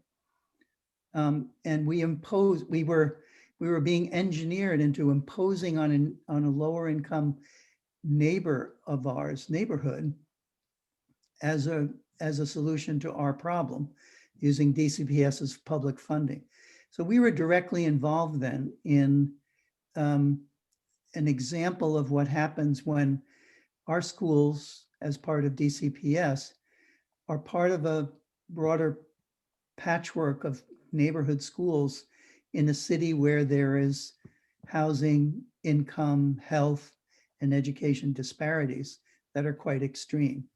We want to show up in this particular, across the other four issues are a little bit more directly involved with us. Or they have two components, all five of them.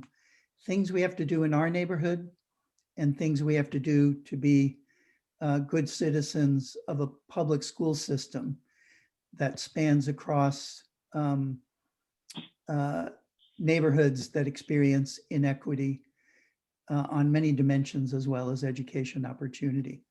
So Chris, your point is well taken. I think if we didn't have the standing, we actually, our working group proposed a standing committee to work on these things because they are largely participating with others in advocacy for more equitable public schooling in DC, even though it doesn't predominantly affect our oasis in Chevy Chase. But we want to show up as part of that effort as a progressive neighborhood that is benefiting from some of that legacy and would like to participate with others in raising everyone up to an equal standard. In this one in particular, we want to surround our HSAs in Wilson, Deal, and Lafayette with a better understanding of how they can consider, what forms they can consider giving their impulse to give generously of their time and of their money without doing harm, which is one of the first tenets of anti-racism work, and while doing broader good. Well, thank you for the explanation. It's very eloquently put. And I agree with you 100% on the military road school. That was a travesty. And the neighborhood realized that. So thank you. Thanks for bearing with me. Yeah, great. Commissioners, are there any other questions? John, you put a thumbs down. My spouse was asking me something and I was signaling to her. You know, there are people on the chat and then there are other people in on the chat. We needed that laugh. Thank you. I wanted just to ask the commissioners, did they have any other questions on any of the other areas of work? I'm just trying to make the process go a little bit faster. John? It's me again. On the curriculum material, I think I would be more favorable if that were less prescriptive and more descriptive. I don't know how many theme books the kids are going to need and so forth. I think that gets a little bit into the weeds of educational management, which might be beyond the scope or the capability of the commission. I want to say something about the standing committee and any kind of subcommittees that that may be involved here. They're not separate organizations. They're not outside the commission. They are inside the commission. And all 7 of us are going to have to be paying attention to this. And Chris raises a good point about resources. So I'm a little bit concerned about this, spreading this out so that not only the committees are thinly managed, we ourselves are thinly managed. And I guess the question could be, would it be possible for this effort to be conducted outside of the commission with a 501c of your own?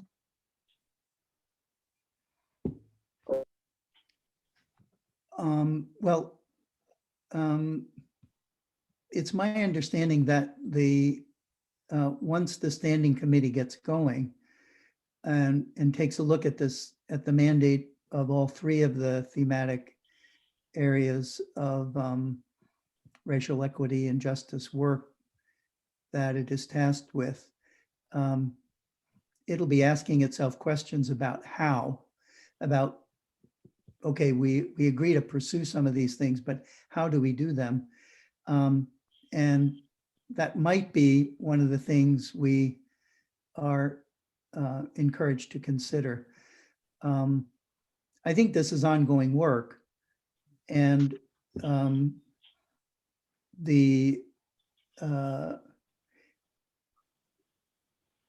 think the education reform is a long road, but it is another area where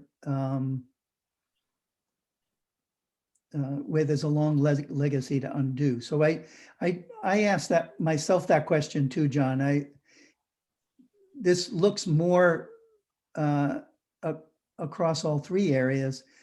It looks more like the work of a nonprofit than of a standing committee of an ANC. But I think that might be one of the things that might evolve in the work of the standing committee, is that we would say, we're a neighborhood of DC, a city with this legacy, that would like to stand up and do this work.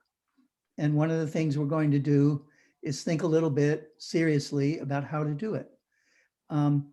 These are initial steps we'd like to take to research some things, to issue some recommendations to both our local schools and to friends and allies who are advocating with DCPS up through the DC Council and to DCPS directly and the State Board of Education. But it might result in then our conclusion that what we really need is an ongoing mechanism, or to join forces with an existing nonprofit that does work that's thematically related to this, in which case we might ask ourselves and even our HSAs to contribute funds to that organization or something like that. I think the how of some of this is to be determined. We didn't work out a work plan. We laid out some goals, objectives, and initial activities for each of these topic areas, these 5 issues. Yeah. Any other questions from the commissioners?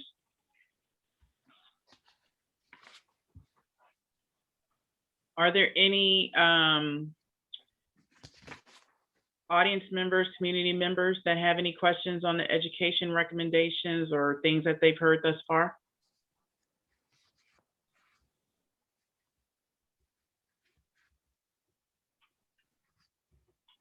Randy, you want to call for the vote? You're on mute. Yes, I'll call for the vote. All those in favor of adopting the motion? 4. All those opposed? All those abstaining? 3 abstentions and 4 votes. So the motion is carried. Okay, thank you. That was a good discussion, and I appreciate the positions that John and Chris particularly expressed. Okay. Thank the you, next item- Michael. Yes, thanks, Michael, and thank all Great of the job. people who worked Thanks, on that. Michael. I know Yeah. that You're a great there were a lot spokesman. of people who contributed to it. Absolutely. Appreciate it. Thank you. Thank you so much. Okay, the next item on the agenda is the appointment of the members of the Racial and Social Equity Standing Committee. And Lisa, you want to nominate the people who would be members of the committee, standing committee? Yes.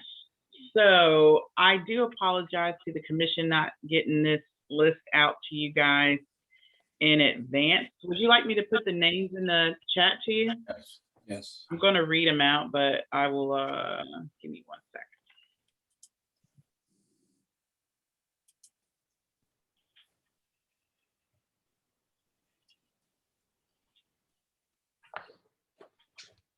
Let's hope this works out. Oh, it did. I think it did. There you go.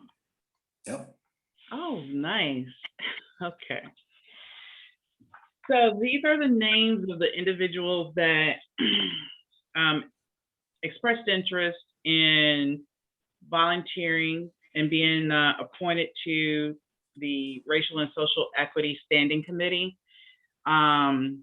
What you guys don't see, because I just pasted one section of my chart there, but the members that are listed here come from all of our single member districts. So we're very well represented across the single member district. And Randy, you are representing yours. And as you can see on the list, they are representative of members that served on the Task Force on Racism, as well as some newcomers that did not serve on the Task Force on Racism. So I think that is really good that we just have a cross group that represents a good diversity across our commission. And we did meet, was it last week, Randy? Everything is running together. On the 8th. On the 8th, thank you so much. We had an initial interest meeting on the 8th, and that was really well attended by a lot of the folks on the list. There were some members that could not make it, but still will be appointed. And that interest meeting was just to kind of give them an idea of what the Task Force on Racism did, how the Racial and Social Equity Standing Committee evolved, some of the things that the Standing Committee would tackle. We talked about some of the recommendations that have been adopted thus far, and just, an initial discussion of how things might proceed. So it just gave them an opportunity to kind of ask questions and get to know some of the commissioners that were on in attendance of that meeting. So with that, I move that Renee Inman, Jean Simmons, Gary Thompson, Libby Martin, Lisa Oakley, Carl Lewinsky, Cal Simone, Sarah Reams, Jerry Mallett, Mara Verheyden Hilliard, Maurice Werner, Judy Mays, Maria Sims, Ron Eichner, Marlena Perrin, and Ronald Kahn be appointed to the Racial and Social Equity Standing Committee for this year. And just as a reminder, per our bylaws, committee appointments are for the year. So that's why I said this year. So FY21. Second the motion. Thank you, Randy. Any discussion on any of the names submitted? I've talked, and just to kind of let you all know, I pretty much talk with everybody on the list. Either, Zoom meetings with some people, some of them I know personally, conversations. So there is like actual conversation with basically everyone pretty much on the list, and including that initial interest meeting. So I think they're all pretty aware of what we're trying to tackle and are committed in doing so. Okay, Randy, you want to call for We have a vote? All those in favor of the nominations? 7-0. Okay, thank you. Thank you. Okay, the next item on the agenda is discussion and possible vote on a resolution advising the mayor and the council to direct federal funds to DC Water to remove all lead service lines in the district within a decade. This stems from work that the ANC has been very involved in over a number of years. And we've testified before the council many times about this issue. It's a persistent and chronic problem in the district. We have now still 20,000 homes that have lead service lines, and there is no safe level of lead, and it will inevitably leach out in some fashion. So it's very important that we get rid of all of those lead lines. There are lots of cities across the country who are doing that and are doing it very efficiently now. DC Water has said that they think they would like to have $350 million from the federal funding to cover this project. It would be over about a 10-year time period. There are 6 council members who have supported that, including Mary Chang and Janice Lewis George. There's a coalition that I've been working with for a number of years who is also supporting that effort. I'm also a member of the DC Water Strategic Alliance, what they call the Strategic Alliance, which is an advisory group of citizens, and we've been raising this issue with them for some time too. So it's a really important issue. There is now a unique opportunity with the federal funding to be able to address this issue and put it behind us. This has been a bad issue for the district for at least the last 25 years. And we now need to put it behind us and go forward. So that the resolution would ask the council and the mayor to include in the upcoming budget funding for the removal of lead service lines throughout the district, so that can be done, and a commitment from DC Water to do it within 10 years. And I think that's a feasible goal and one that we should support. The other thing is I've been talking with some of the advocates in this area, and I think this is a resolution that could become a model for other ANCs across the city. And so I'm hoping that we can get, by passing our resolution early on in this process, while the budget is still being developed, that we can get ANCs from across the district, every ward, to be involved in this process, because this is something that affects everybody in the district and affects particularly children. And there's a real equity component of this as well, because it's mostly families of color that are affected most seriously. So I would urge the commission to adopt the resolution. I move that we adopt the resolution and ask the council and the mayor to include this money in the budget. Is there a second? Second. Any discussion? Lisa? Not really discussion. I wholeheartedly support the resolution, Randy, and thank you for putting it together. I guess it's more of a commentary to hope at some point that maybe we also look at lead in public housing.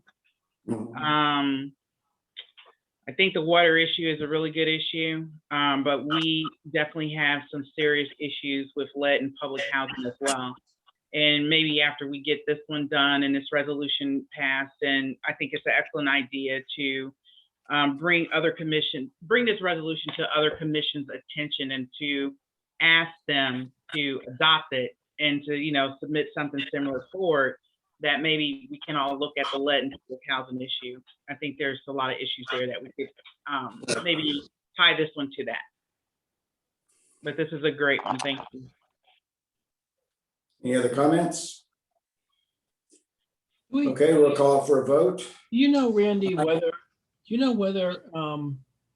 what the, to Lisa's point of public housing, do we know what the DC jail, what the water lines are that go in there? I don't know. This, if they do this, if this goes forward, it would remove all lead everywhere. It doesn't make any difference where it is. Okay. It would remove all lead. Yeah, okay. I just wanted to make sure that we weren't focusing on. No, it's not just residential areas. It would be businesses, it would be schools, it would be anybody. The idea is to remove all lead service lines everywhere. Okay, I just wanted to make sure the everywhere was there because that's important to me. Okay, Lisa? Just, piggybacking off of Michael's thought, Randy, have you seen, I haven't seen anything from the district where they talk about lead in facilities, like the lines going to facilities. Is there any mapping or anything that shows us where those lines reside? I haven't looked at the map with that specific idea in mind. There is a map. DC Water has a map. And it has every connection in the city, I think, including commercial buildings, schools, everything else. There is a code that says whether it's a lead line, whether it's not a lead line, or whether they don't know. And there are lots of them where they just don't know. Okay.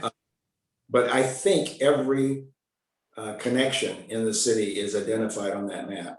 Okay, thank you. Okay, I call for a vote. All those in favor? 7-0. Okay, thank you. Okay, we're finally at 10:34 to commission business. The first item on commission business is the adoption of our minutes for the March 22nd meeting, and Lisa has circulated those to commissioners. Commissioner Chang and I had some comments and some changes that she's going to incorporate, I think. Just minor things, typos and that kind of thing. But any other changes commissioners want to make in the draft minutes? I move that we adopt the draft minutes. Second, all those in favor? 7-0. Okay. Randy, just to let the commission know, I didn't see Connie's changes until after I sent. So I had computer problems initially, and the email might have come to you guys or it might not have. But the email that I sent were changes from Randy. So after I sent that email, I saw Connie's edits as well. So I will send you another email that incorporates both Connie's and Randy's edits, and then that will be the final.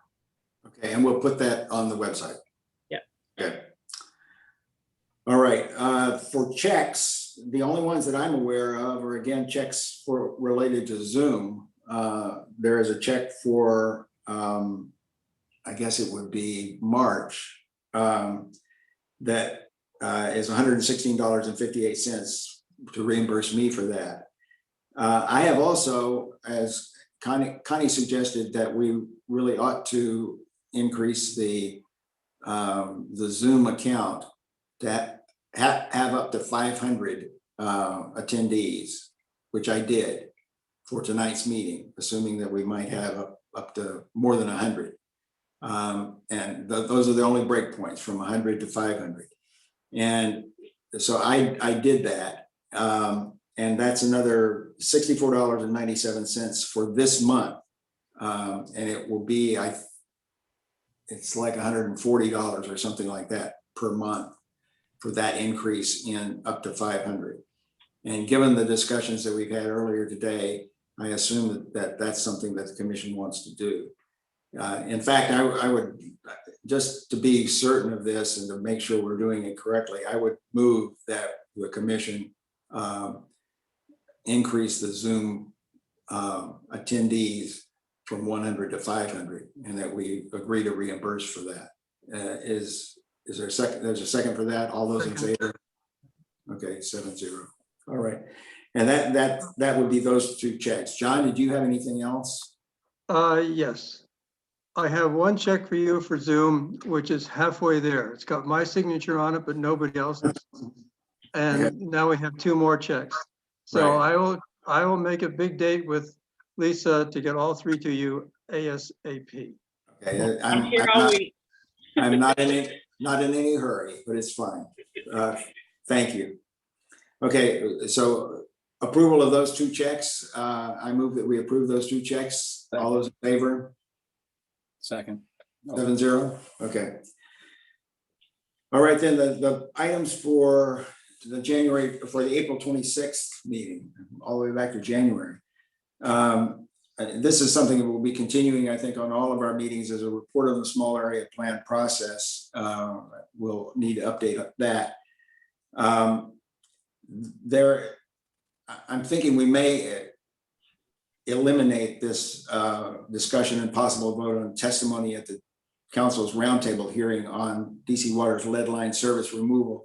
That has been narrowed now so that they're only going to be talking about the very limited program that is currently in place and not about the larger issue of removal of lead service lines generally. They're going to postpone that discussion until June. And so it may be that I'll find out more information about that, but we may not need to discuss that at our April 26th meeting because we may decide that it's just not necessary for us to testify there.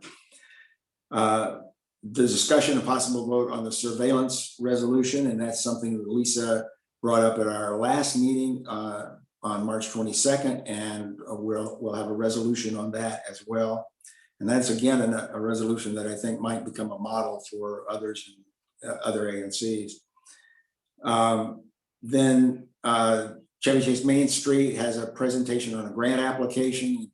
Connie has been working with them on this, and this is, Connie, correct me if I'm wrong, but I believe this is the board, the announcement board or something that would be next to Safeway. Right, but it can't be done at Safeway, so. Oh, it can't, no okay. Location right now. Okay, That's okay. still kind of pending, but it's likely a no. So he's exploring other locations. Okay, But it all is a right. community board for us to be able to post our flyers. So for all those people who are not on social media, Right. then they could be able to go there and see what's coming up next. So it would be a way to help engagement with the community generally. Yes, it's a way to help engagement, and it's an interim solution to whenever we get the community center and the library campus, finalized, and then we'll put perhaps a electronic board there. But that would be on public property, and it would require agreements on who will maintain it. It's a lot. So right now we're looking at private property to put this board on, and Chevy Chase Main Street is looking to price it and to see what they're going to ask in terms of a grant and what they're going to ask for private citizens to contribute. So they'll have that for us to examine. Okay, great. Thank you for working on that. And then finally is a discussion and possible vote on a resolution on DDOT's Connecticut Avenue reversible lane study. And Michael and Lisa are going to be working on a resolution on that issue. Anything else we need to add, Peter? Depending on how the planning meeting goes for the resolution that we just discussed a little while ago, I may join forces with that, or I may have a resolution related to wide forums as part of the small area plan. Right. No, I understand. I neglected to include that, but yes, I understand. Okay, Michael, you're muted. No, I was going to make the same point. What are we going to do about the deferred? Right. Okay, if we make this a noticed public meeting, we could decide it at that meeting if we want, but we can put it off for a later time. I'm, as we discussed earlier, I'm anxious to move this ahead and make sure we don't delay the process. Yeah, agreed. Okay. All right. Anything else? Yes, we need to set a date for when Director Trueblood will come back and answer in person the questions that remained, okay, on the Q&A and in the chat. So we need to have that date, and because the council is going to address the comp plan amendments pretty soon, we need to have a date sooner than later and just be able to invite him back and then do the same thing here and just have people be able to come. Okay.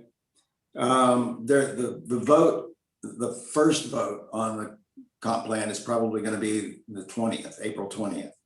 But that is the first vote, and then they'll take the second vote sometime in May. So there is time still to work with the council on that issue until the second vote is taken. Randy, do you have any idea when the core report will be released? No, I know. My understanding is that the council chair is not going to have the draft or the legislation, the proposed legislation, until April 17th. Only 3 days before the meeting, and it could be even later than that. And it's been known to happen that the chair doesn't get it out until like the 19th. So we won't know. Peter? But hasn't Chairman Mendelson committed not to lay down a mark until the core report is out? Or am I don't know. Oh, okay. I would assume that's correct, but I don't know. That's what I thought. Yeah, I mean, I thought I heard that, but I guess I don't know where I heard it. So yeah. Well, Randy, another little piece of business just while I've got the floor is just you sent out a message about the resolution that we passed, trying to get it into the bloodstream of the council fast. I'm happy to take any assignment. I made my suggestion was get it to the planning staff, to the various council members, right. and tomorrow. So I mean, I'm happy to. I intend to do that as well. But why don't you and I talk about dividing it up, and we'll do that. Good. Okay, I also have a meeting with Councilmember Louis George tomorrow at 4:30 to talk about the lead pipe removal, lead service line removal, and with a couple of other people who are organizing it for the general group of interest groups. So I can raise it with her at that point too, and just mention it. Okay. Okay. One last thing. I'm sorry. Date. Are we going to set a date? We can't go. For another meeting? For Yeah, another meeting? For Trueblood, are we going to actually have a date or two? I mean, Yeah. I'll talk to Trueblood. I'll arrange. I'll find a time. I think we gotta get his schedule. Yeah. But just so I understand, I mean, presumably it's going to be should be this week. 26th, right? It should be what? It should be this week. I think we do it faster. We'll try. Okay, we'll try. If we wait, if we wait, then all those people who just they don't get an answer, and it's just more frustration. So if we just do it this week, it's just another hour and a half. And then there's more. It's going to be more. It won't be an hour and a half, I suspect. But yeah. Do we want to? Is it okay if we do it during the day, or only at night, or? Well, if we want community involvement, I think night is easier. Okay, that may be easier for him too. Just maybe like, I mean, if he can't do it this week, maybe we can do it the evening of the 19th. Okay, well, I'll see what I can do. A few days. Ask him this week, and then early. I'll ask him tomorrow. I would really press him because then he'll have in his head what he said too, and then it'll be a continued conversation. Right. The other thing about that is that as we saw in the chat, there are people who posted things saying that's what he said is not correct. And so what we, I think, want to be able to say to him is go to the people in your office that you can come back and give us answers to questions that people think you didn't answer correctly first time around. Not because of bad faith, but because he said, I'm not a lawyer, or it's complicated, or whatever. Exact, right. To be more exact, right. Okay. And the last thing, Randy, is what you and I talked about, which is, and it's really the Lafayette group of us is we got to figure out what is our next steps with Mendelssohn and the Episcopal Children's Center, and then the pre-K number of classes. We sort of had that happen, and then we sort of let it go. And maybe it's not an agenda meeting, but those of us who've been working on that really need to sort of reconvene and figure out what our next step is on that. Okay, we can have a separate meeting about that. Okay. Give it a little time and we can get to 3:45. You know, we only got about 20 seconds to. Quick, Okay. But this was the halfway point. We just. You said 11:30 tomorrow. I mean, you know. Well, I had to go on that picture thing because of my hip surgery. I can't stay seated that long. I had to get up and pace forth in the room. That's my hip seat. I lost battery power on my AirPods, so that's how long. I didn't mean to be rude by putting my profile, but I'm not allowed to sit that long per doctor's order. So I had to get up and I have to walk for 20 minutes every hour or so. So Okay. I apologize. There it is. 3 hours and 45 minutes. Okay. Oh. Good night, guys. Okay, wait, Good night. wait, Randy, before you turn it off, let's make Oh, sure. yeah. Oh, yeah. Make You sure send me the that tape too. Stephanie Van Pelt has everything copied. Let's Okay. not rush it. Then we'll lose Okay. it. All of I you know can she's leave. been saving it as we go, but just let's make sure. All of you can leave if you want. Yes, okay. Bye, I can- guys. Thanks, Randy. Bye. Bye-bye. Now.